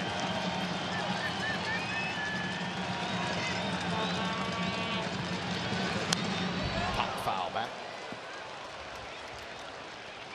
I think it would be hard if you were a right-handed hitter facing Familia to look away. Well, it's very tough. Because I mean, you just see his fastball running in. Now he's got a pretty good slider. Right. And Kipe, should he start that fastball away, there's a good chance that's starting 4 inches off.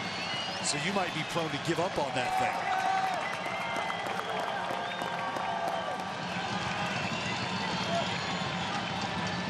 Gardner, Stanton are your runners.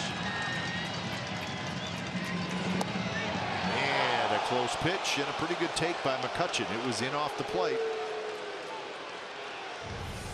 Well, this is a heck of a take by Andrew McCutchen. And for me, if you just take a look at that front foot, you see how it's just slightly open. The way he took that pitch, he's probably looking for something in there.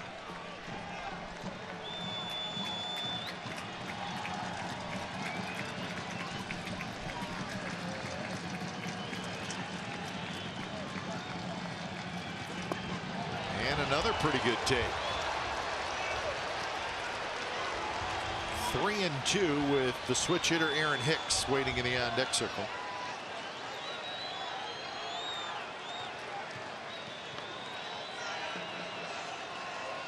There's no doubt the biggest AB of the night, not only for the New York Yankees, but for the Oakland A's as well.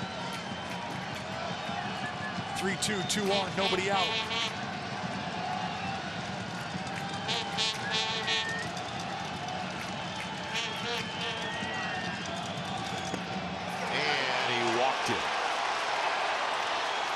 So the bases are loaded, nobody out, and for an October Quest update, here's Brody.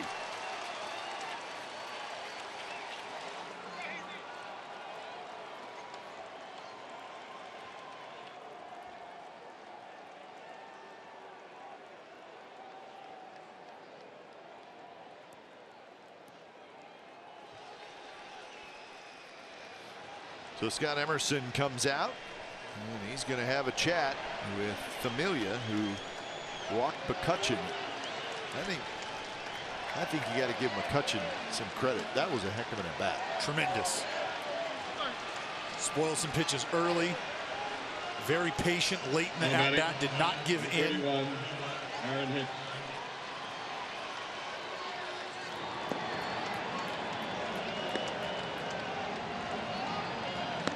Pagan quickly getting loose. The hitter is Hicks. Hicks is lined out and then tried to bunt for a hit. Chapman took that away. Andujar is the on-deck hitter. Nobody out. And the first pitch is low. The Yankees lead the American League in walks.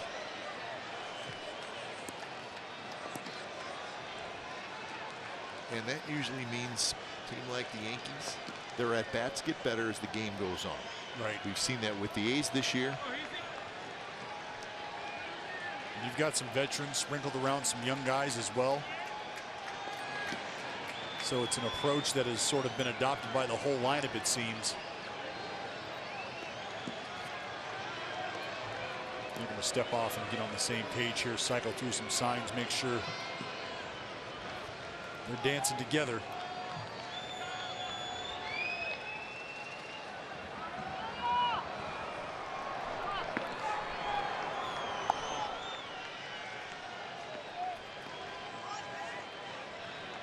Hicks with 66 RBIs. And takes that one, and that was that hard slider, and now it's 2-0. That's it, hard slider down and in, trying to get Hicks to be aggressive. In a fastball count, 1-0. You're seeing that patience on display right now from the Yankees.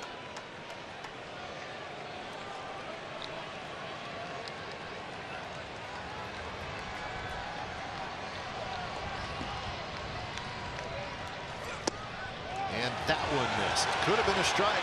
Statcast says it was. Probably should have been a strike. You're right. And this is that four-seamer up top.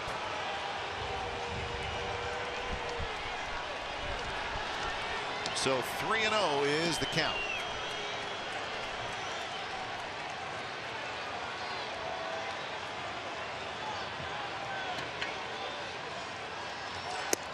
Right in for a strike, 97 miles an hour.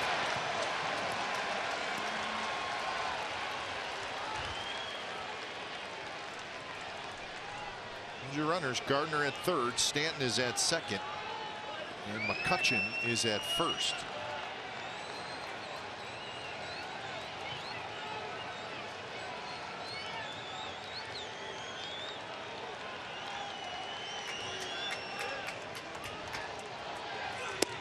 Right there, strike two call.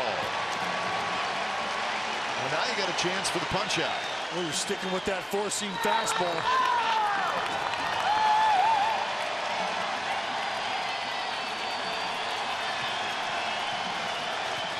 So you just stick with it. It's what you've been able to throw for a strike here the last two pitches.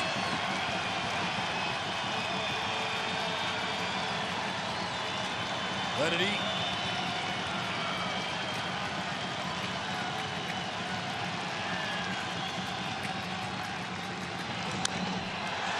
Fouled it right at home plate. So Familia made a good pitch there. Good sinking 98-mile-an-hour fastball. Hicks just got a piece of it.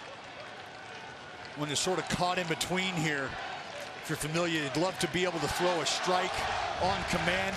Hasn't been able to with the sinker, four-seam fastball.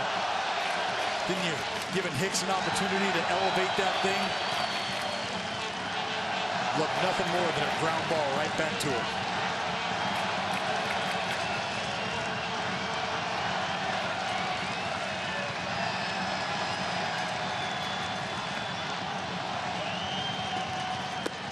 And the pitch is outside. Hicks held up. And Gardner's going to trot in to score. And Familia has walked in a run, and we're tied.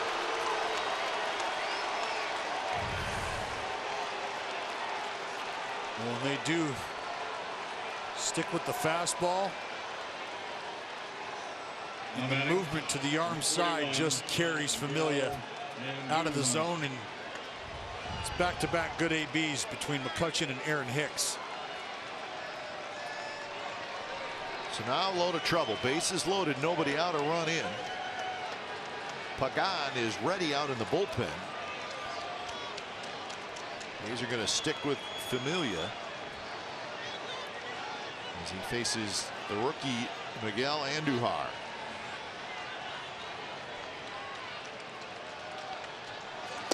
And the first pitch down and in. Andujar is a free swinger. He has only walked 23 times this year. And with the bases loaded, 5 for 13 with a home run.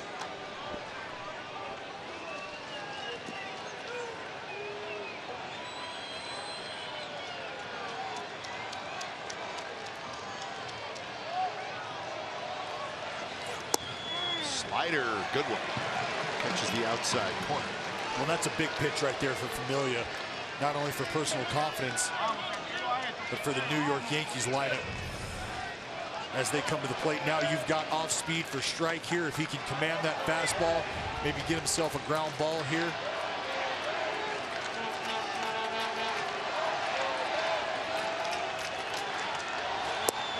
And kind of a half swing, and it's a strike, but either way, good pitch.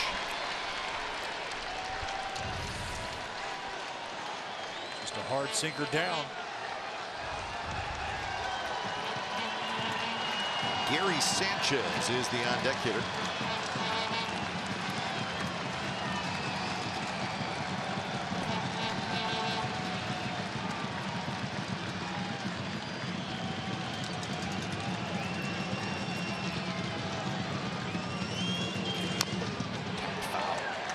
back to the screen. 21 high-stress pitches for Jeurys Familia. Every one has been a high-stress pitch. Has not been easy.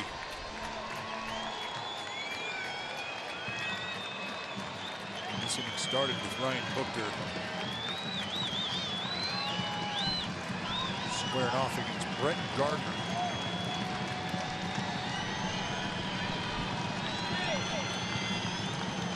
Another 1-2 to Andujar. Here it is. Another foul ball. This one caught Andujar in the foot. So on a cold night, he'll limp it off.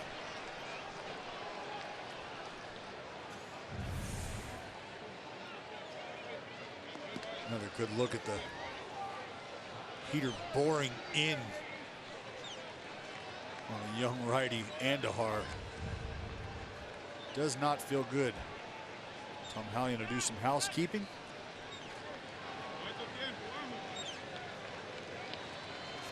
So umpire courtesy. Give Andujar a little bit of time anyways.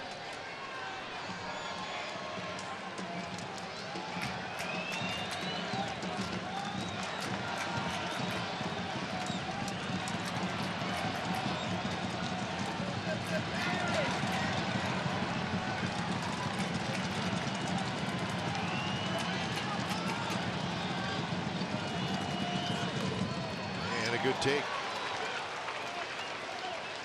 So the count 2-2.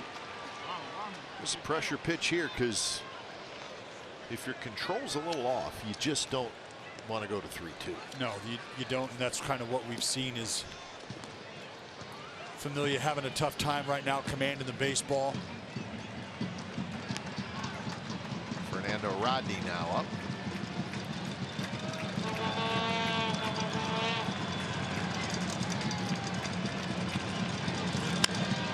Pitches hit hard but foul as Stanton has to leap out of the way.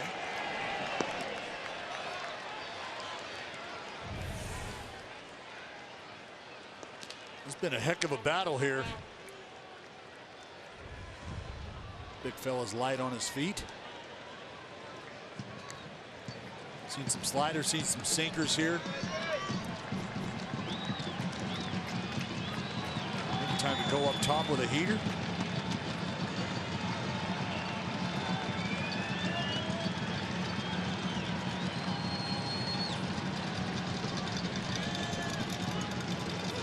And he got it. Down and in, 98 miles an hour. Well, that's a big time pitch in a big situation. 98 sinker, go back to the bread and butter. Now batting, number 24, Gary. See Andujar just unable to pull the hands. If he hits that one, he may hit it off his foot again. Yep, and that ain't feeling good. So here's Sanchez.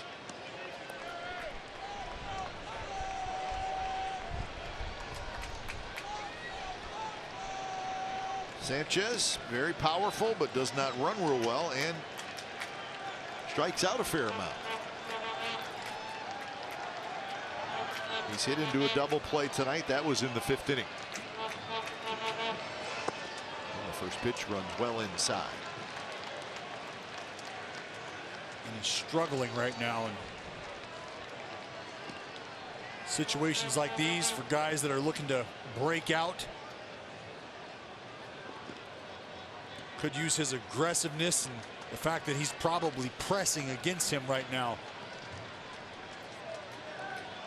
Sanchez hitting .219 with runners in scoring position.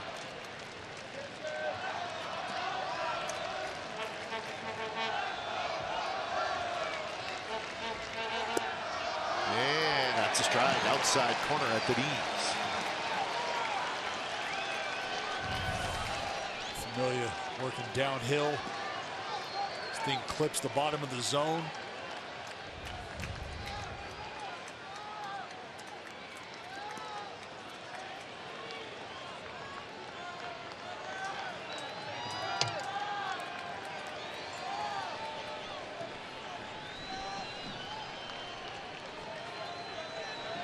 So 1-1 the count to Sanchez.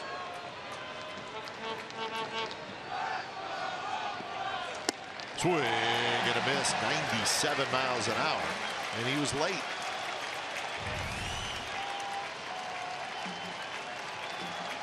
Two-seamer up. You can see that backside just sort of collapse. Gary Sanchez caught in between.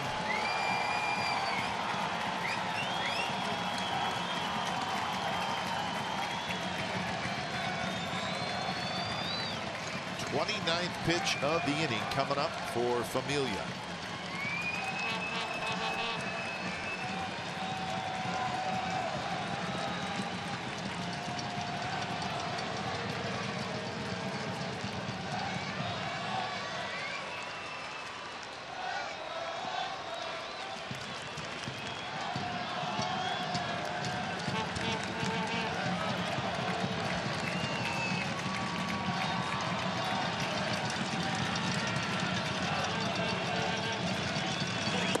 Swing and a miss. He struck him out.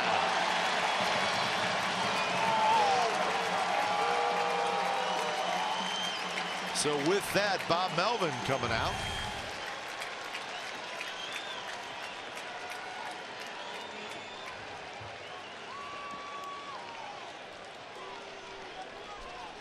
So that's going to be it for Familia, and Fernando Rodney is coming in when it's time for change. Think Speedy Oil Change and Auto Service, your trusted oil change tune-up and smog experts. For the Athletics, number 56, Fernando Rodney.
Inning, the A's are trying to get out of it, and boy, if they could, even though the Yankees have tied the game, the A's would be thrilled, because the Yankees had a run in, bases loaded, nobody out. Andujar strikes out, Sanchez strikes out, and now Fernando Rodney to face Neil Walker. First pitch in the dirt. And what you got to take note of is the success for Rodney against lefties this year. 182 average. Could have been a swing. Could have been. Yeah, lefty's hitting 182 against Fernando Rodney, and that is precisely why he's in the game. Keep Neil Walker on the left side. Popped up. Chapman. Over. Chapman. Room. Chapman's got it. Walker slams his helmet down. The Yankees get just the one. 7th inning stretch time coming up. Tied at 1.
And I present to you a smorgasbord of relievers, a litany of arms.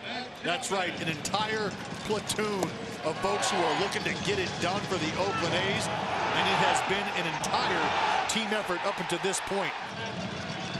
Outs on the mound, outs on the base paths. The entire pitching staff for the green and gold ready to rock.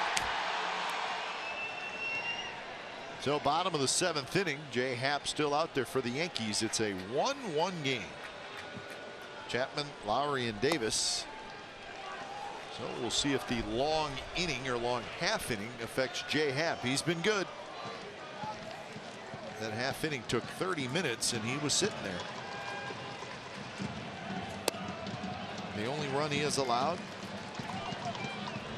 and the only hit he has allowed, Piscotty's home run in the 2nd inning.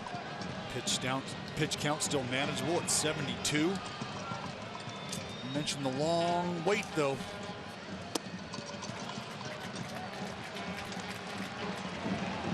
That's David Robertson. Bullpen action for the first time tonight for the Yankees. Missed outside, 3-1.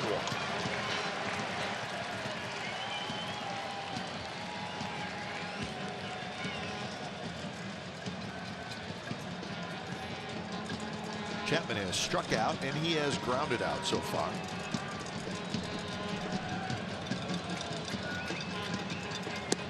Right there outside corner, 92 miles an hour.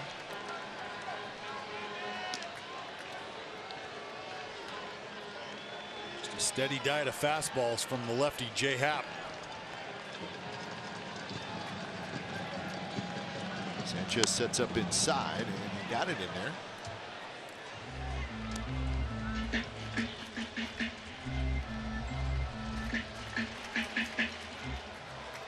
Five strikeouts for Happ.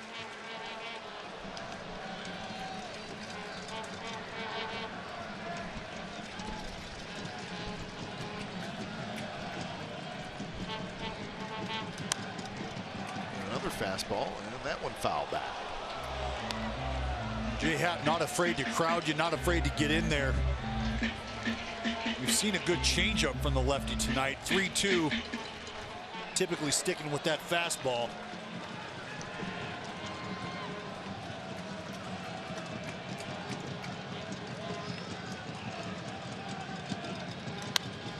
Base hit past Voigt.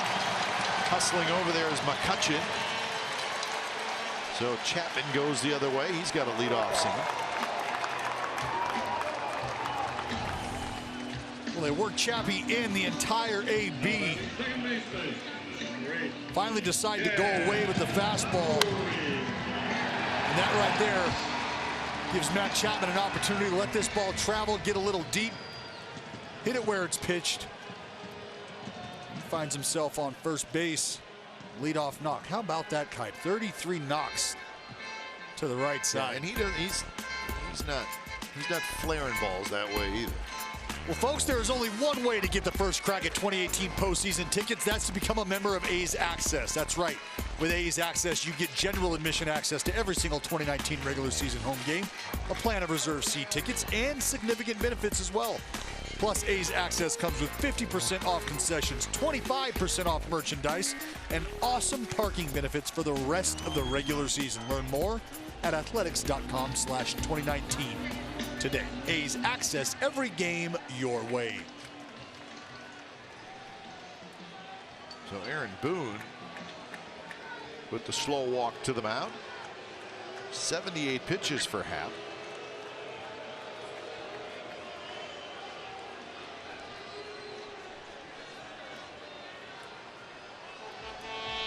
So Lowry is the hitter.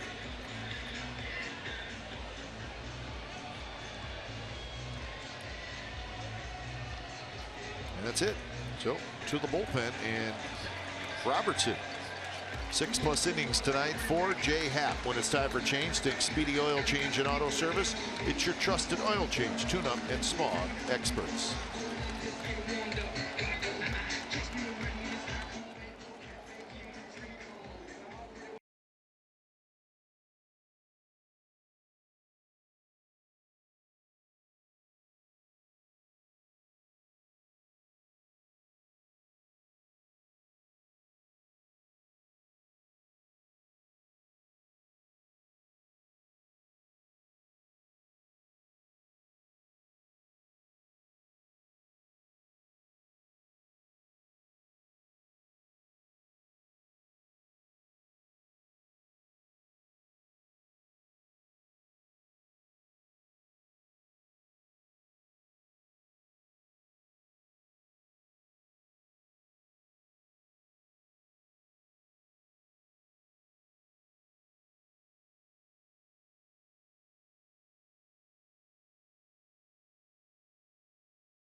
of the Oakland Athletics. It may not be reproduced or retransmitted in any form, and the accounts and descriptions of this game may not be disseminated without the express written consent of the Athletics Investment Group, LLC.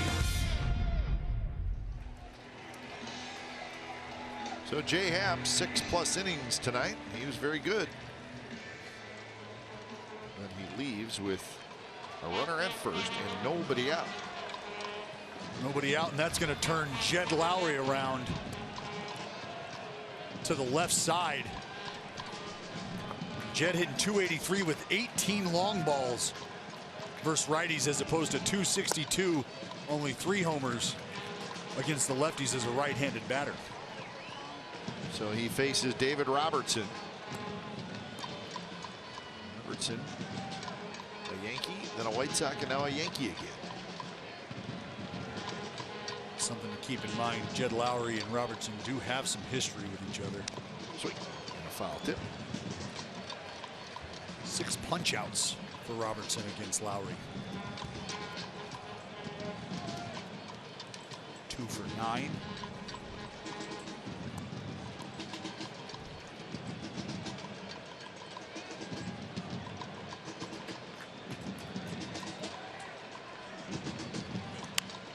Foul back. Good swing by Lowry.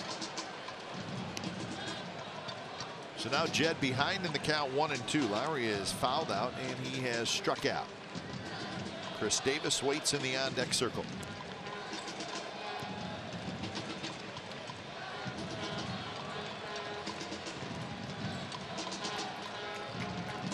Shift is on. 3 infielders to the right side.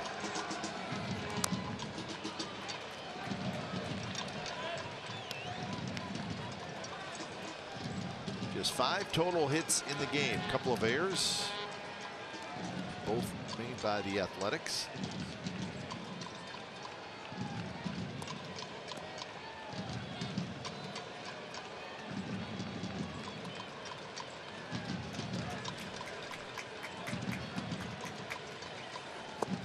Lowry with a good take. Pitch is low.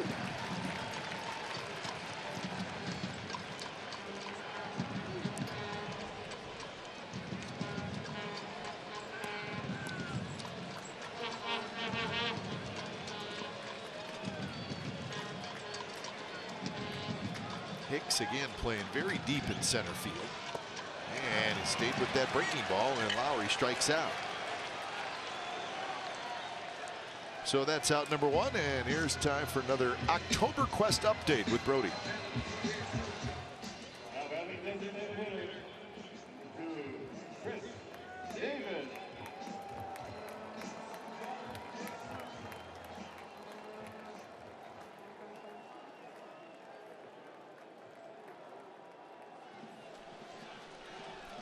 So we'll keep a close eye on that game. We know that the Houston Astros, the first place Astros, won their game earlier over the Minnesota Twins 5-2. So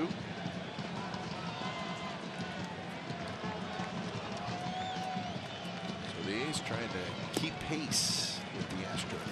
First pitch to Davis is outside. Well, this right here is your opportunity to get to the New York Yankees. David Robertson on the bump, but no big lefty at the back end for the New York Yankees. No Chapman. Yeah, and not knowing whether he will be back or not this year, the Yankees. Some pressure added to the relief corps for the Pinstripes. Dellin Betances.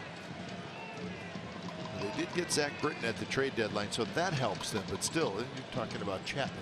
Right. Talking about 104. Zach Britton, filthy in his own right. A little bit inside, 2-1.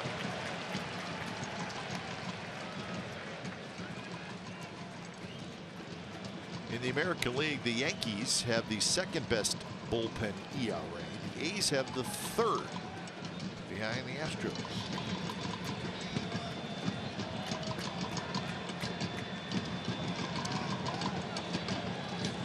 Swing and a miss. Little cutter maybe, moving away. That's what it is. You You know where he picked that up from. Still, doesn't move a lot. Just enough to get it off the end. Well, that's it. It's not about missing the barrel per se. Tried it again. This time Davis takes it. So now you got a full count. A little bit of a quick pitch. I tell you, you don't want to leave that pitch up and out.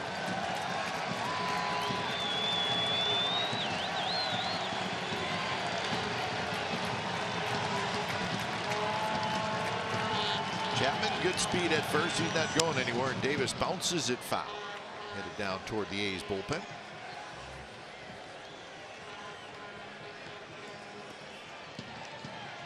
Look at him working it, working it. Make some noise. Working it. It's not where Otto went. No. Although there was a small child sitting right next to him. Maybe that's where it'll end up. He buckled.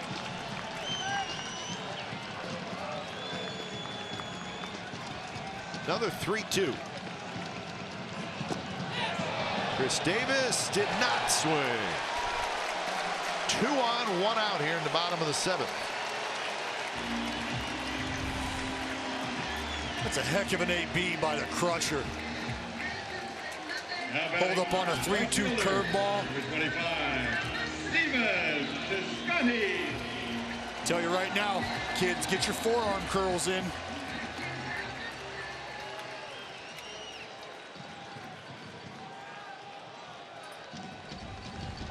That would be an unhappy man. Yep. So here is Piscotty, the A's hottest hitter. This would be the right man to have up. Homer and then hit by a pitch. And a cutter. And it looked bad because of the way Sanchez caught it, but I think it was a strike. Oh yeah, there's no doubt about this pitch being a strike. It's almost right down the middle.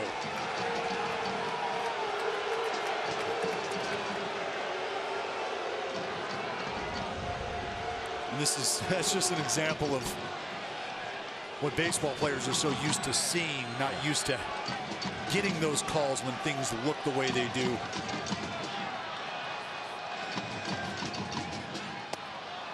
Inside corner, and now it's 0-2. Take you back to the second. Piscotty gets the fastball up. Did not miss. Got a little love from the outfield wall. We'll take it. That's all the damage the A's have been able to muster thus far against J. Happ and the rest of his boys for the Yankees. Piscotty taps it foul. Spins out toward the mound.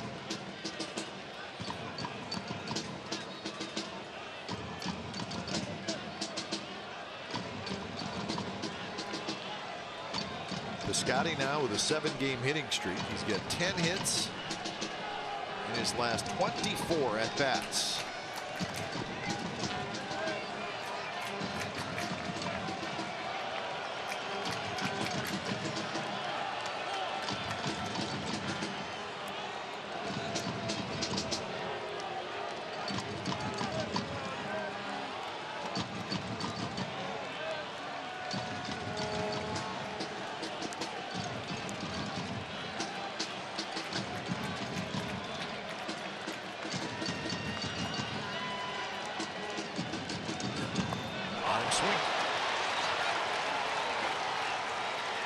So Piscotty is the second out of the inning. And now it's going to be up to Big Matt Olson. Curveball down.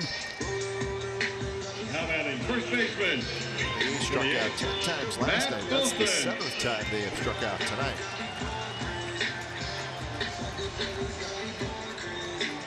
Almost looks like that's the disadvantage you have if you're behind in the count. Sometimes you chase. Well, that's it's a big at bat there for Stephen Piscotty. At the very least, you're trying to get some movement on the base paths if you can. 2 runners in scoring position, but Heck of a lot easier said than done against a guy like David Robertson. Seeing the devastating cutter in action tonight. Big breaking ball he threw to Lowry. So here is Olsen, 2 on, 2 out, tie game, bottom of the 7th. Olsen swings and misses. Sharp breaking ball by David Robertson.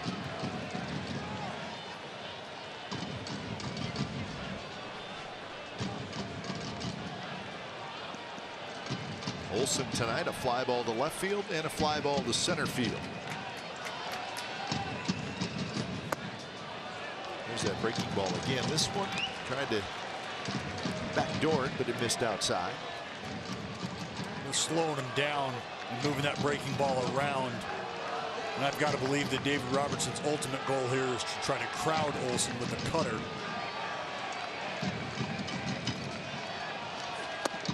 And there's a strike. A lot of movement down and away. And now Olsen behind in the count, 1-2. And this has got a little two-seam action on it. Something you haven't seen from Robertson this evening. So see what Robertson does here. Goes with that breaking ball. This time Olsen watches it drop low.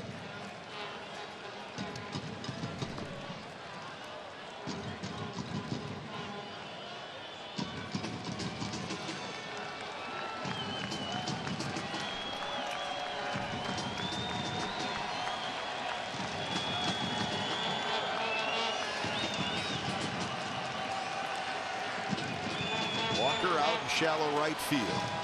He's the second baseman. Torres right behind second base.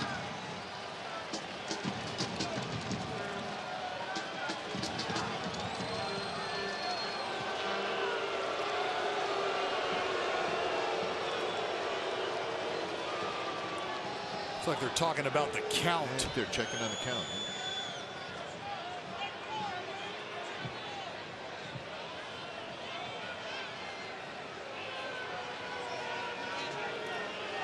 You know who they should have checked with? Us. Our guys in the truck. They would have got it. They would have just said it's 2-2. Yeah, we know. We got it. Chappie knows. Chappie. Peace, love, and 2-2. Here is the 2-2. Got it. So Robertson showing off that sharp breaking ball, and it works for him. He walks 1 and strikes out 3. 8th inning coming up.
These are all tied at 1. A fair amount of excitement for a 1-1 game. Yeah, I think hasn't been a Ton of hits, been a very well pitched ball game on both sides. Some good defensive plays as well, a few double plays. But this is the brand of baseball you're going to get come playoff time.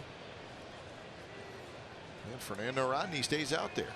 So he's going to face Voit, Torres, and then the top of the order, Brett Gardner. Rodney got Neil Walker to foul out with the bases loaded. And the first pitch is a strike. First pitch changeup. Just unfair.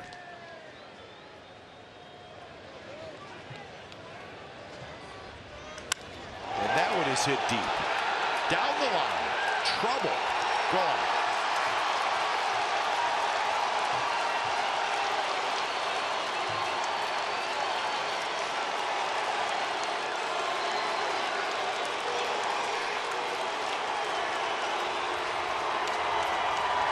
Well, you've heard of a hanging curveball. This was a hanging changeup. Yep. And the big man crushed it. And he didn't miss. And you can see this thing right out of the hand. Up, middle. Voit does a wonderful job of keeping the weight back. Recognizes it early, and he knew it off the bat. So Voit home run yesterday and a big home run tonight. Yankees lead it 2-1 here in the 8th. Gleyber Torres is the hitter.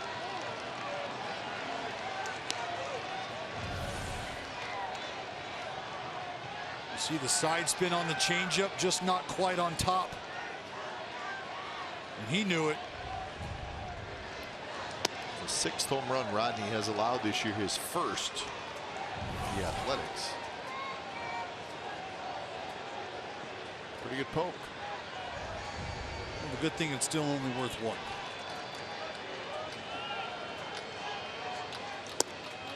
And a 4-pitch walk to Gleyber Torres. Now you go to the top of the order.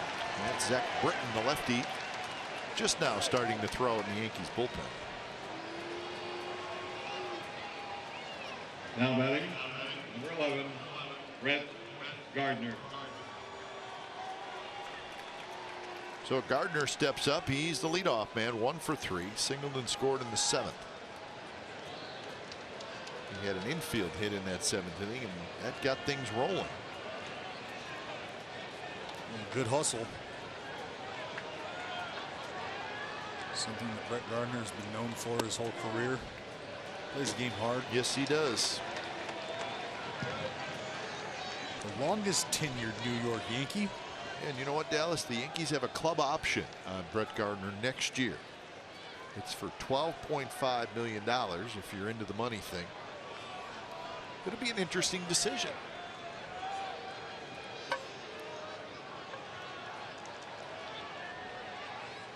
He's been a very good player for a long time.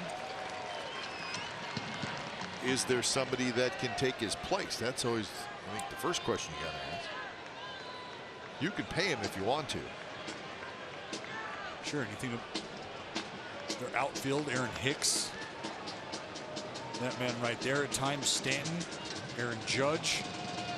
Yeah, those 3 guys aren't going anywhere. Tom Hallion maybe thought about calling it a strike for a moment. Yeah. Borderline pitcher's pitch, however you want to call it.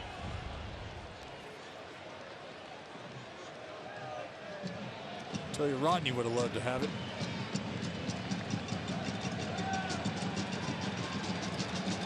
So 1-2 to Gardner.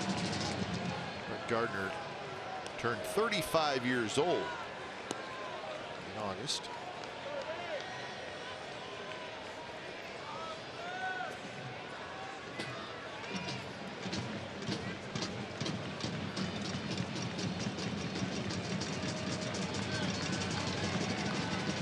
Looks and deals. Bounce to Lowry. He's got it. Second. First. Not in time. Fielder's choice for Gardner. Well, here we go. Take a look at the blast from Statcast. 106 off the bat. 30-degree launch angle. 411 feet up into the East Bay sky. That was not cheap. He's been lifting.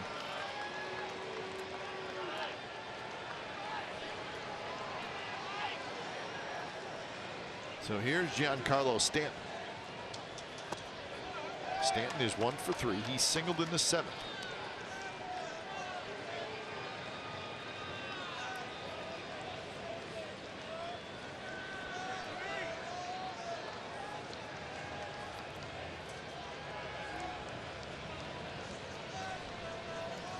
Not close, 2-0. Of course, Stanton last year, the MVP in the National League, hit 59 home runs and knocked in 132 runs in the big trade.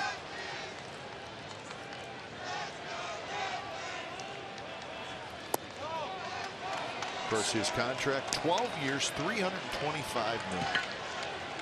That'll get you through. Part of the trade, the Yankees did receive $35 million, so they are responsible for the remaining $260 million of his contract. So he's going to be a Yankee for a while, and that's where he sort of said, I want to go, and the Yankees made it work. A lot of speculation on whether or not Hollywood was going to be the home of Giancarlo Stanton. Dodgers were interested, but he had a no trade, and he could say yes or no.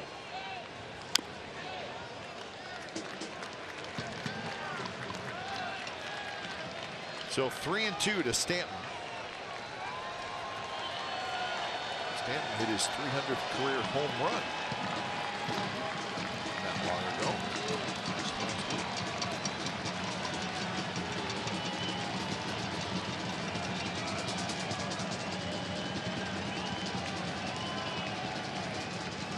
Gardner with good speed. He takes off. And the pitch, strike 3 call.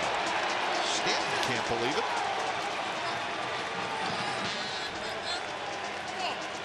So it'll be a stolen base for Gardner, but a strikeout for Stanton. Well, Rodney creates good downhill angle on the fastball, as you see. And Stanton probably more upset with how this thing looks as he tracks it down in the zone all the way back to Lucroy. But how and where Lucroy catches it and where that ball comes through the zone are two totally different locations. Aaron Boone not happy. So here's McCutchen, 2 outs. Gardner now at 3rd. Pitch way inside. McCutchen ground out, strikeout, and then he worked a walk in the 7th inning. And that loaded the bases with nobody out. And then the next hitter, Hicks, he walked. And that's how the Yankees tied the game.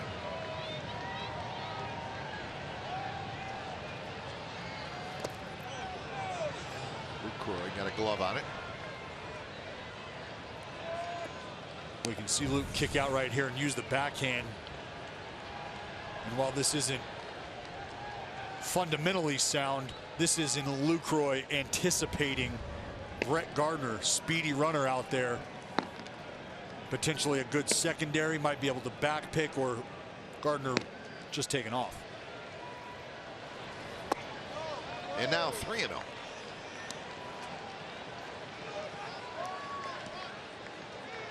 That's Hicks waiting to hit.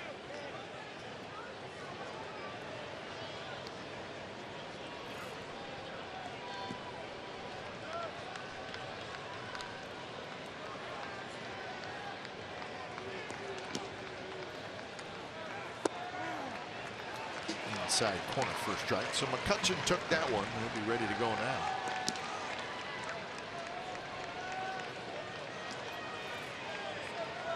The 3-1. Rodney's had a tough time trying to get this fastball over. He's had a good changeup, minus the one that ended up in left field. And McCutchen takes it low, so he walks for the 2nd time.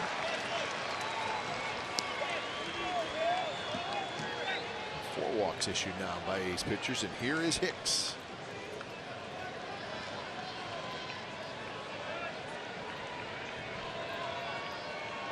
got the lefty Hicks here. Lucroy just out to give Fernando Rodney a little bit of a breather. 23 pitches on the night. Now batting. I like the Number matchup 31, here. Aaron Hicks. Turning the switch hitter Hicks around. Keeping him on the left side, excuse me.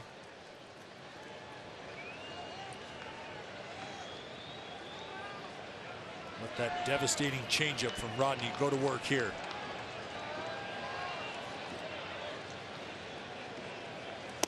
Hicks takes that changeup, 82 miles an hour, and it just catches the outside corner.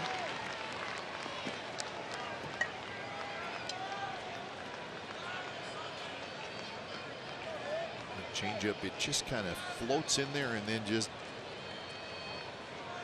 kind of dives down and away to the left-handed hitters. And he's got good control. See, that's it right there, and that's pretty much where he wants it to be. You can see him not happy with the result. Would have loved to have gotten the call here. But it does. It sort of just, as we say, hits a sheet.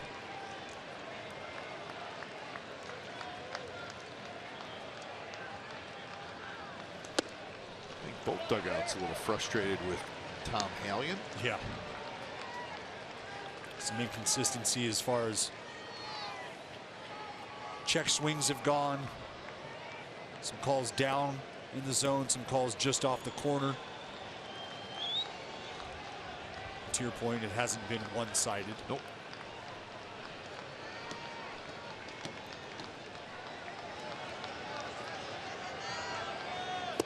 Hicks takes on the inside corner, just could not pull the trigger. We see the late life on this thing, and that's that arm speed and the grip. Two major components to a successful changeup. Arm speed, check. Grip, check. It's going to work its way back.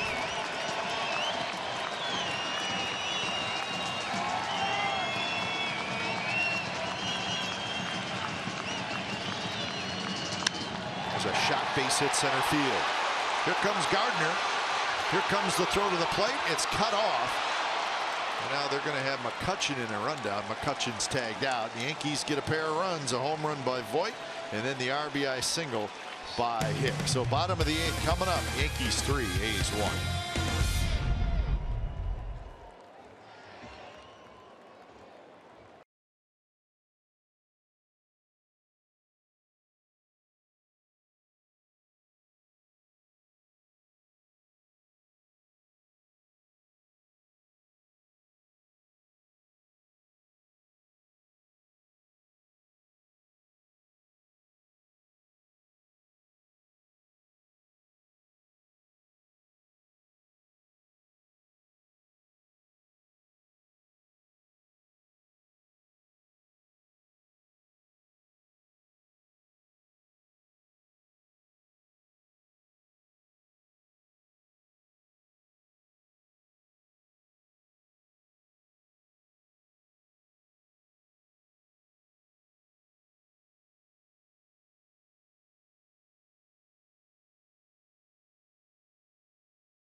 Is brought to you by Toyota.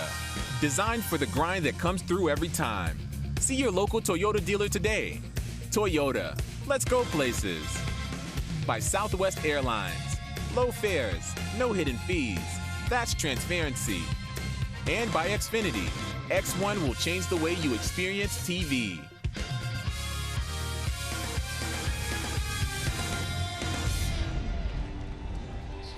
Let's check out tonight's game summary brought to you by your local Toyota dealers. 3-5-0 for the Yankees, 1-2-2 for the Athletics. So the Yankees with 1 in the 7th to tie it, and then 2 in the 8th to take the lead. So he's got a couple more shots, and it'll be against this Yankees bullpen as we get a look at Zach Britton.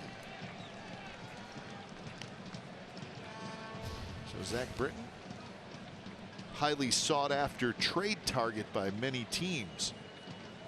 You know all about this man and the success he's had in recent years. Put himself in the Cy Young conversation. Obviously a lot to do about the bullpen situation in the postseason. But with all that behind him now, finds himself in New York with the absence of their big lefty Chapman. He now becomes part of that bridge to the 9th inning. Fair ball. That's Neil Walker, who is now playing third base, and that's a nice play by Walker. So the infield has made some shifts. Walker is now at third. Danny Hechavarria comes into the game. He's the shortstop, and Gleyber Torres moves over to second base. Andujar is out. So the first ball hit goes to Walker, and he handled it nicely. So 1 out. Here's Laureano.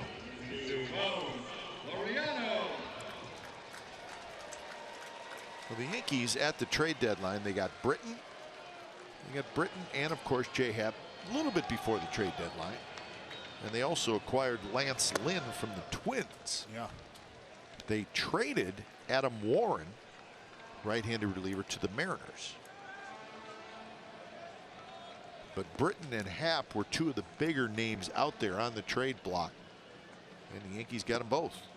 There's a lot of conversation about a couple arms in New York out in the National League. Jacob deGrom, Noah Syndergaard's name had floated around early on. Take that deGrom guy. Having a decent year. Give him some runs. He doesn't need any. He does it himself. What's his ERA? 1.68, I believe. Bob Gibson-ish. Yeah, 1.68. That's pretty good. Hechavarria is going to get some action, and he throws out the hustling Laureano. So 2 outs here in the bottom of the 8th inning. Authentic Fan Fridays. Oh yeah, Ace Treehouse behind section 234. That's where the action's at. Friday against the Rangers, the first 500 fans that show up get an authentic A's jersey, and all fans can pick up one of our Collector Series cheer cards. This week it is Mr. October, Reggie Jackson, who's in the house. For details, log on to NBCSportsCalifornia.com. So, Authentic Fan Fridays, Treehouse. Reggie Jackson, terrific A. And then, don't forget, Reggie Jackson was traded from the A's to the Orioles. He played 1 year with the Baltimore Orioles, and then was a free agent and signed the big contract with the Yankees. Controversial signing at the time. That was going into the 1977 season, I believe, is when Reggie started his tenure in New York. He became the straw. Just ask him.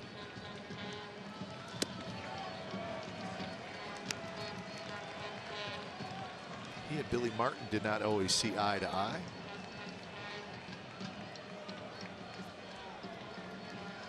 They both like to win. They sure did. Reggie did plenty of that.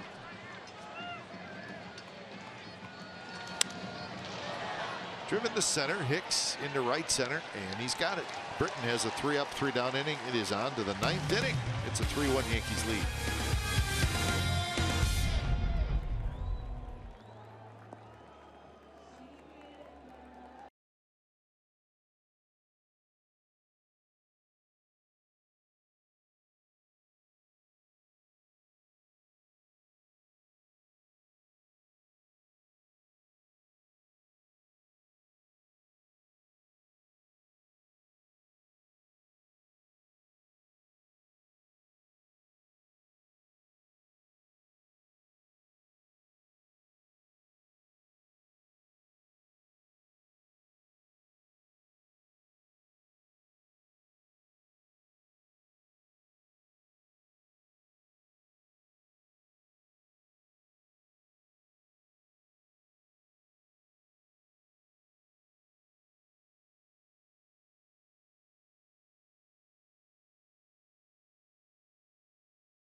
September 9th, join us as we celebrate the rich Hispanic history of Oakland with our annual Hispanic Heritage Day.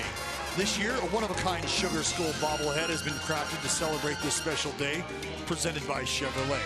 The first 15,000 fans for Sunday's 105 game against the Rangers get this one-of-a-kind skull, so grab your tickets at athletics.com/promotions. 3-1, the Yankees lead, top of the 9th inning. Emilio Pagan takes over.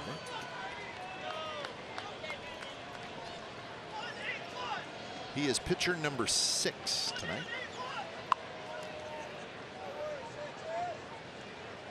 Fernando Rodney goes an inning and a third. He gives up a couple of runs.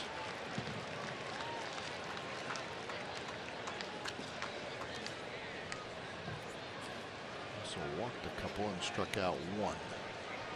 So it's been Hendricks for an inning. Mig did win 4 2/3. He was very good.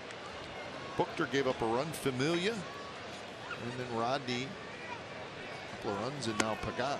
So that's the breakdown of how it's gone pitching wise for the A's tonight. It's Dylan Betances. He is the closer.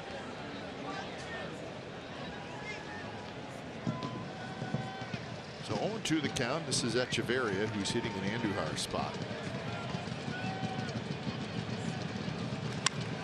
He hits one very high and very deep. Canna to the wall. Canna leaps. Gone.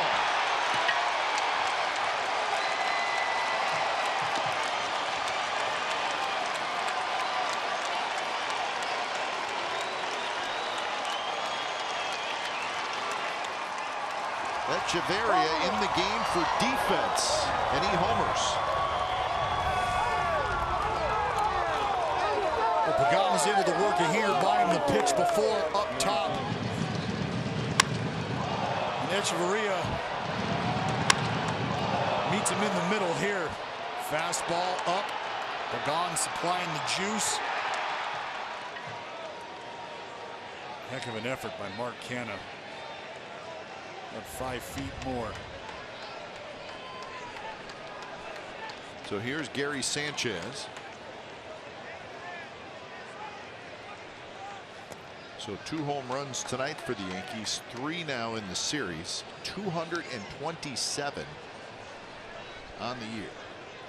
Keeping them on pace for 265. Yeah, that's what we told you last night. They are on pace to break the Major League record for team home runs in a season.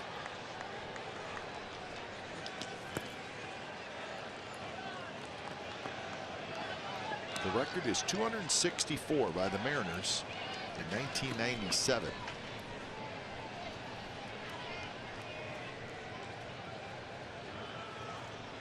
Yankees have 23 games left after tonight. 14 of those 23 will be road games. They still play the Red Sox 6 times. Don't know that that's going to make any difference as far as the division standings go, but they still will play, and I'm thinking not in terms of whether they're going to break the home run record, but more in terms of do the A's have a chance to still catch them and get that #1 wild card spots. Pretty good Red Sox team. Well, with the way that the Red Sox have bludgeoned their opponents all season long,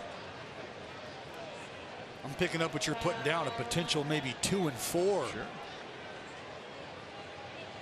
Out of those 6 games for the Yankees, and that could definitely impact.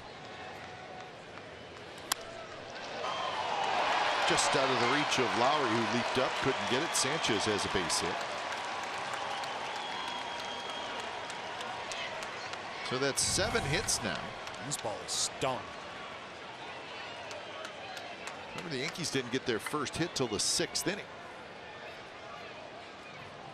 They have more than made up for it here in the latter stages of the game. 14, Neil Walker. Some big home runs. Some hard hit balls.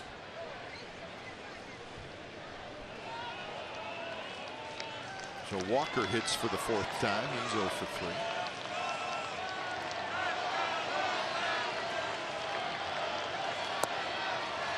And the Red Sox won in Atlanta tonight. Minor league matchup. They won 5-1 to get that 96th win.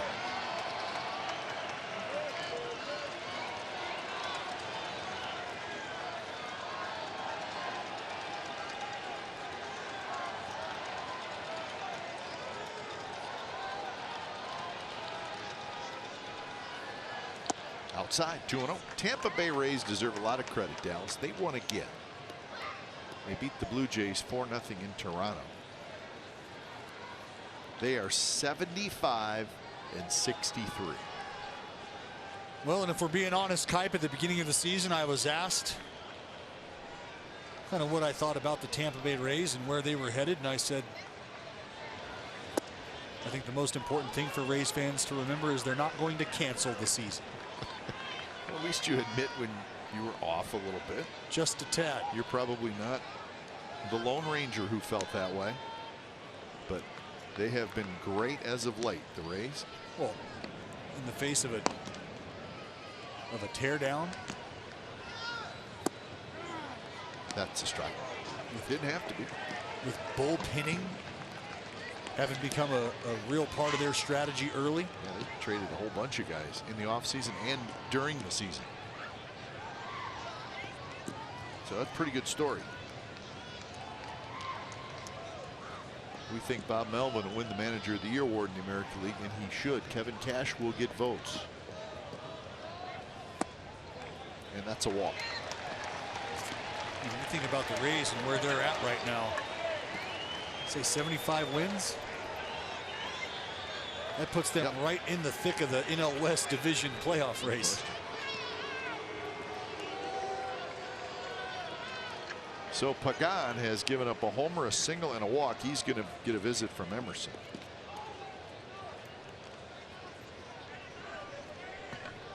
So Scotty, a lefty during his pitching days.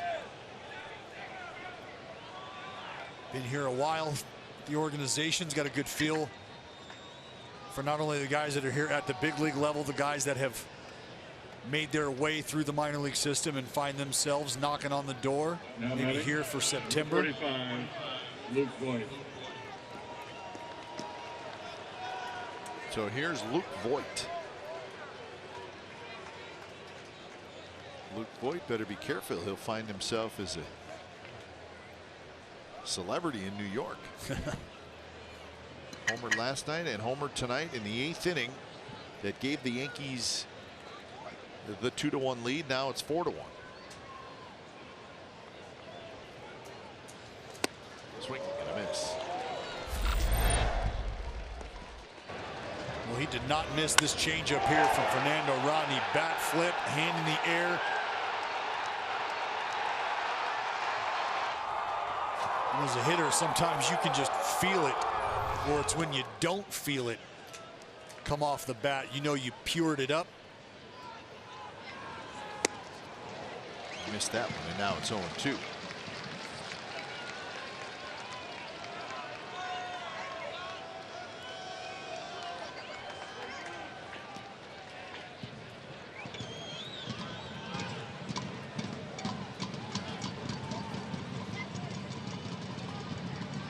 Keffer and Hatcher are warming up in the A's bullpen. And that one right past Voigt. May have been looking for something else. Whatever he was looking for, he did not get. Well, it wasn't a 95-mile-an-hour fastball down the middle. That's what it wasn't. But that's what he got. Number 25. And this is what happens. You catch yourself in between guessing and looking. I'll take it. So that's the first out here in the top of the 9th inning, and now Gleyber Torres will hit. He has singled and walked and struck out. A mighty swing.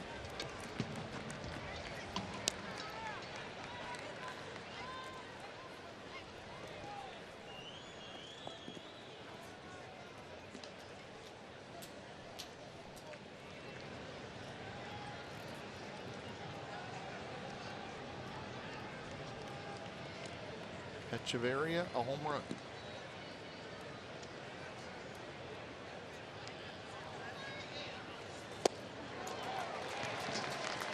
So 0-2 the count.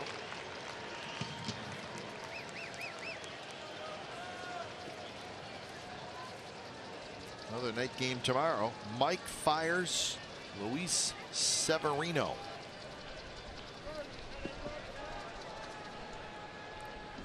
Severino has a record of 17-6. Fires 10-6.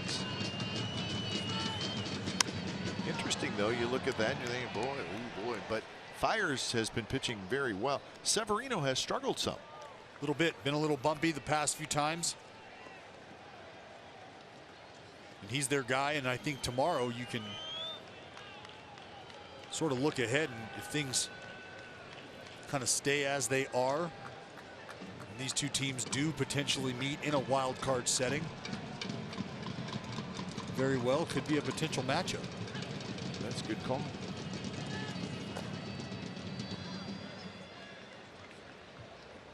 So 1-2 to Gleyber Torres.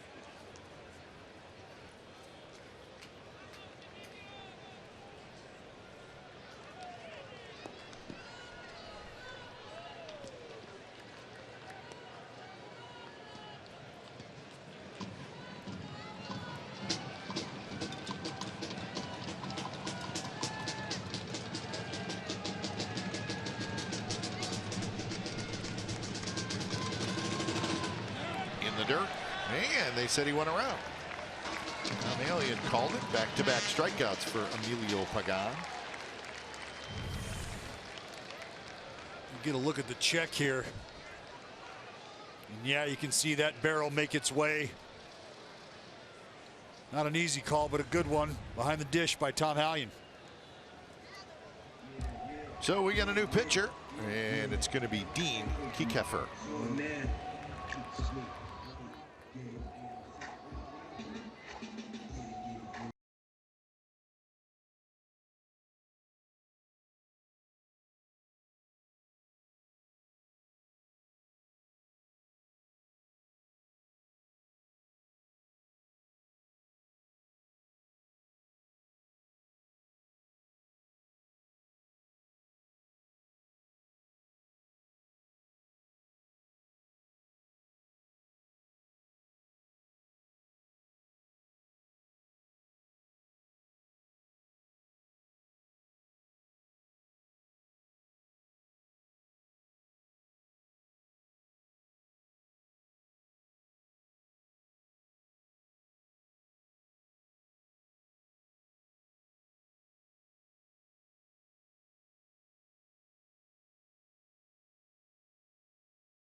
To extend their lead to 4-1. And the A's are going to see Dean Kiekefer for the first time. Those are the minor league numbers. It is not his major league debut. He got to the big leagues with the Cardinals in 2016 and actually pitched in 26 games that year. Coming out of relief for the Cardinals. You mentioned those numbers this year. Stops in the minor leagues. Yeah, he was in the Reds organization, but he was let go on the 26th of April, and the A's signed him on the 1st of May. So he spent some time at AA Midland and AAA Nashville, and now in the big leagues. Yeah, 58 1/3 innings, just 8 walks. Dean Kiekefer. Not a big guy, from Louisville, Kentucky. Well, he's in working against Gardner, and that's kind of been his MO. 186 against the lefties.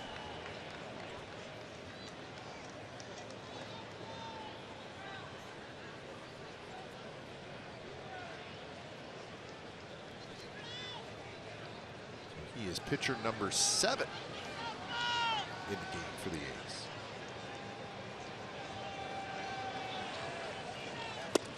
Good pitch right there, and Gardner has not been able to pull the trigger on the first 2 pitches from Keffer.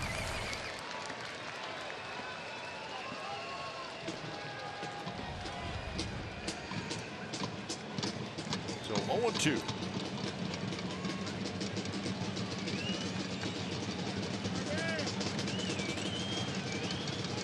Runners are Sanchez at second and Walker at first. Luke Roy, maybe the best play of the night. Yeah. Pick it, Luke. Unbelievable. This thing here is headed towards the backstop. And all Luke can do is wave the oven mitt at it and knock it down. The old oven mitt. Yeah. Almost a kick save.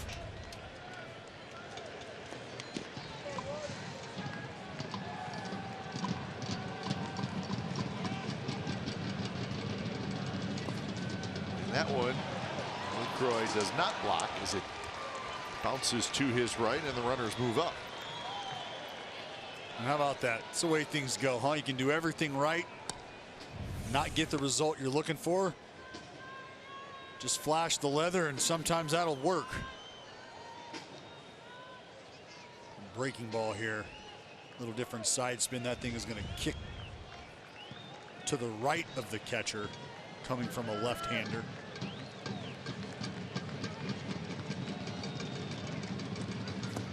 Gardner again lays off, and now the count is full.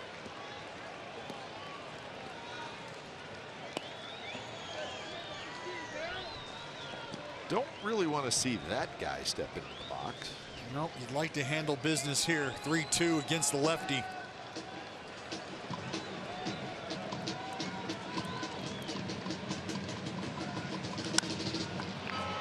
Olsen has a tip off his glove. Lowry picks it up. His throw is late. So coming in to score is Gary Sanchez to make it 5-1 Yankees.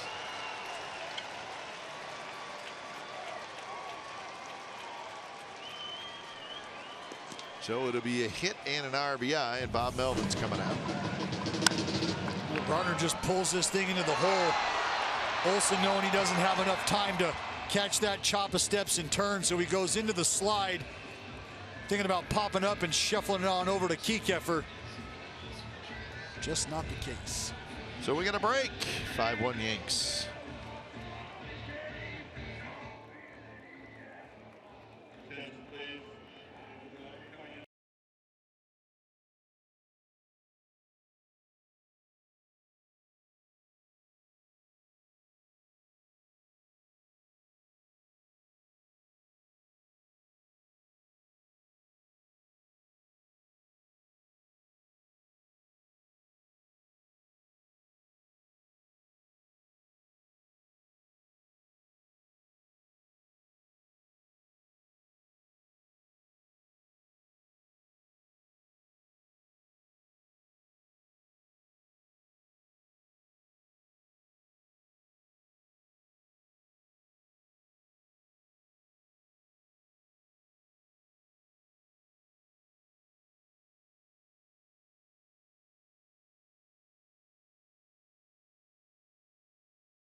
He did on Thursday.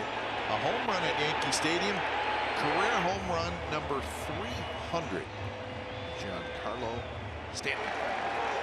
There's a good chance there's a few more in his future. Sometimes, Dallas, you just go out on a limb, you know?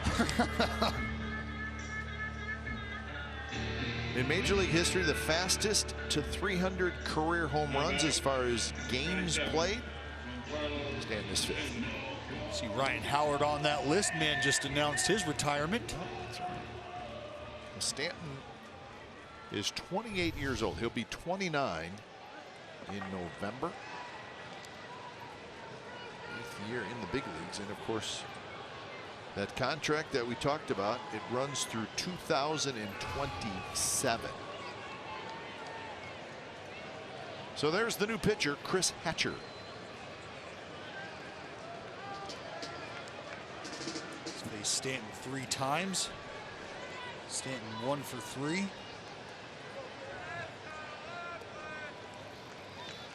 Stanton with a swing and a miss. Stanton is 1 for 4. Fly ball to right, a ground out, a single, and a strikeout. Ponces has been down there a while, so ready to roll.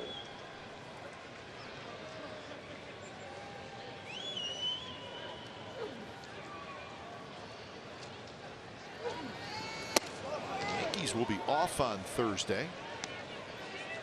They will be at Seattle over the weekend, so they'll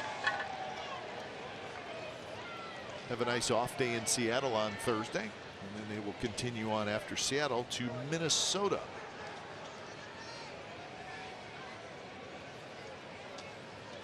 So as far as 3-city road trips go, they are working their way back toward New York on the final leg of the trip. What difference does that make, you say? That is kind of a big deal on a road trip. It makes a difference. Yeah, you're talking about catching up on sleep, your ability to recover. It's the clock your body's used to. Stanton fouled it back. Not to mention how comfortable it is to sleep in your own bed. Introduce yourself to the family. That's right. See if they remember you.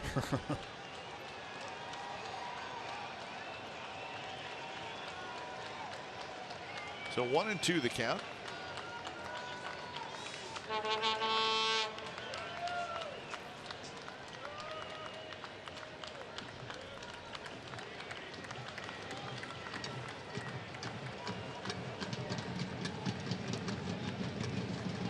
Walker at third, Gardner at first.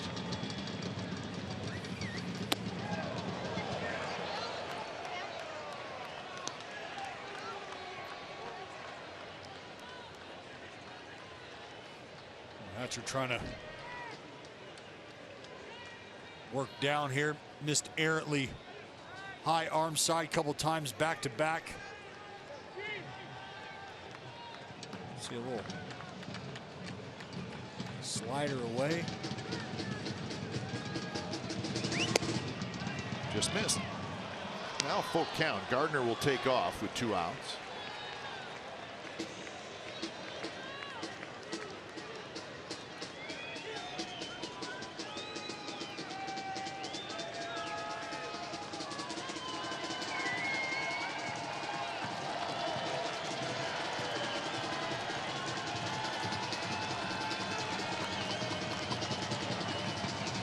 Playing just a little bit behind Gardner. He runs, and it's a swing and a miss. He struck him out. A couple of runs for the Yankees. Bottom of the 9th coming up. It's 5-1 New York.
It's 5-1, the Yankees lead. Tomorrow, Luis Severino and Mike Fiers. And remember, our coverage tomorrow night starts at 6 o'clock.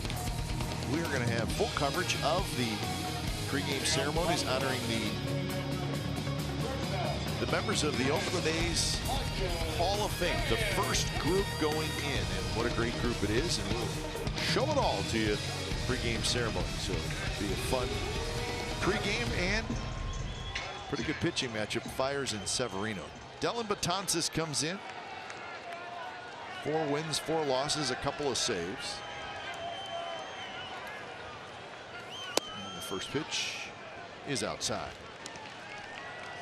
It's electricity coming out of the right arm of Dellin Betances. You're going to see wipeout secondary pitches. 96 miles an hour. So as you can see, no surprise, he throws very hard. He's a very big guy. But the pitch that he likes to throw is a nasty slider. You'll see it at some point soon. A little bit inside. Look at the strikeout numbers. That's unbelievable. In the innings. 90 innings in 2014 to get to 135. That one is drilled to left field, hit right on the nose, but right at Gardner. So that is out number 1. Now batting, third baseman, 26, Matt Chapman. So here's Chapman. Well, tonight, so far, but we're closing in on the finish of this game. One of the stories is the Yankees bullpen. Right now, they have not had to throw a huge amount, but Robertson an inning, walked 1 but struck out 3. Britton at a 3-up, 3-down inning, and now you get to Betances. It's a very good bullpen. Their bullpen's good. We mentioned that at the top of the broadcast, among the ERA leaders as a unit. And there's a lot to be said for a bullpen that does lose its closer. I think we tend to feel like there's an identity crisis that occurs, knowing that each individual's role down there can shift slightly. That can alter preparation. Baseball players and pitchers and even relievers, more specifically, are creatures of habit.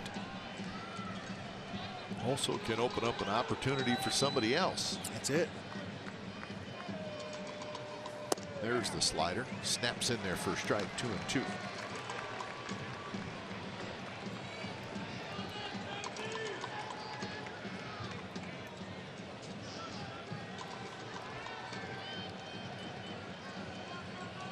Astros won their game, and there's the slider again, right on the outside corner. Tough pitch. Late break. You're trying to deal with 96, maybe up, maybe down and away. Now batting, You second get baseman, 86 snapped off with a ton of depth. Lowry. There's just nothing much you can do. Tip your cap.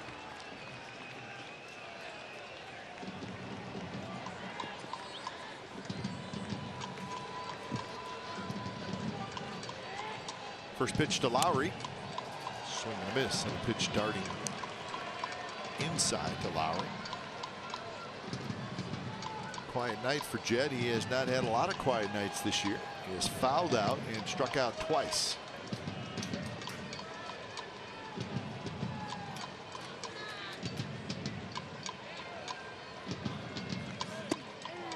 And that's strike 2. So now it's 0-2, 97 miles an hour.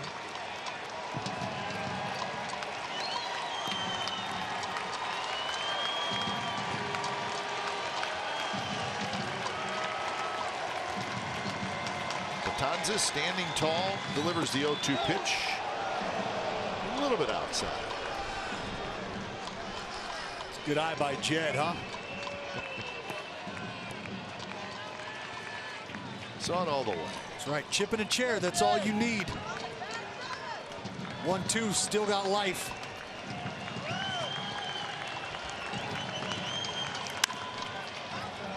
On the ground, that's Gleyber Torres.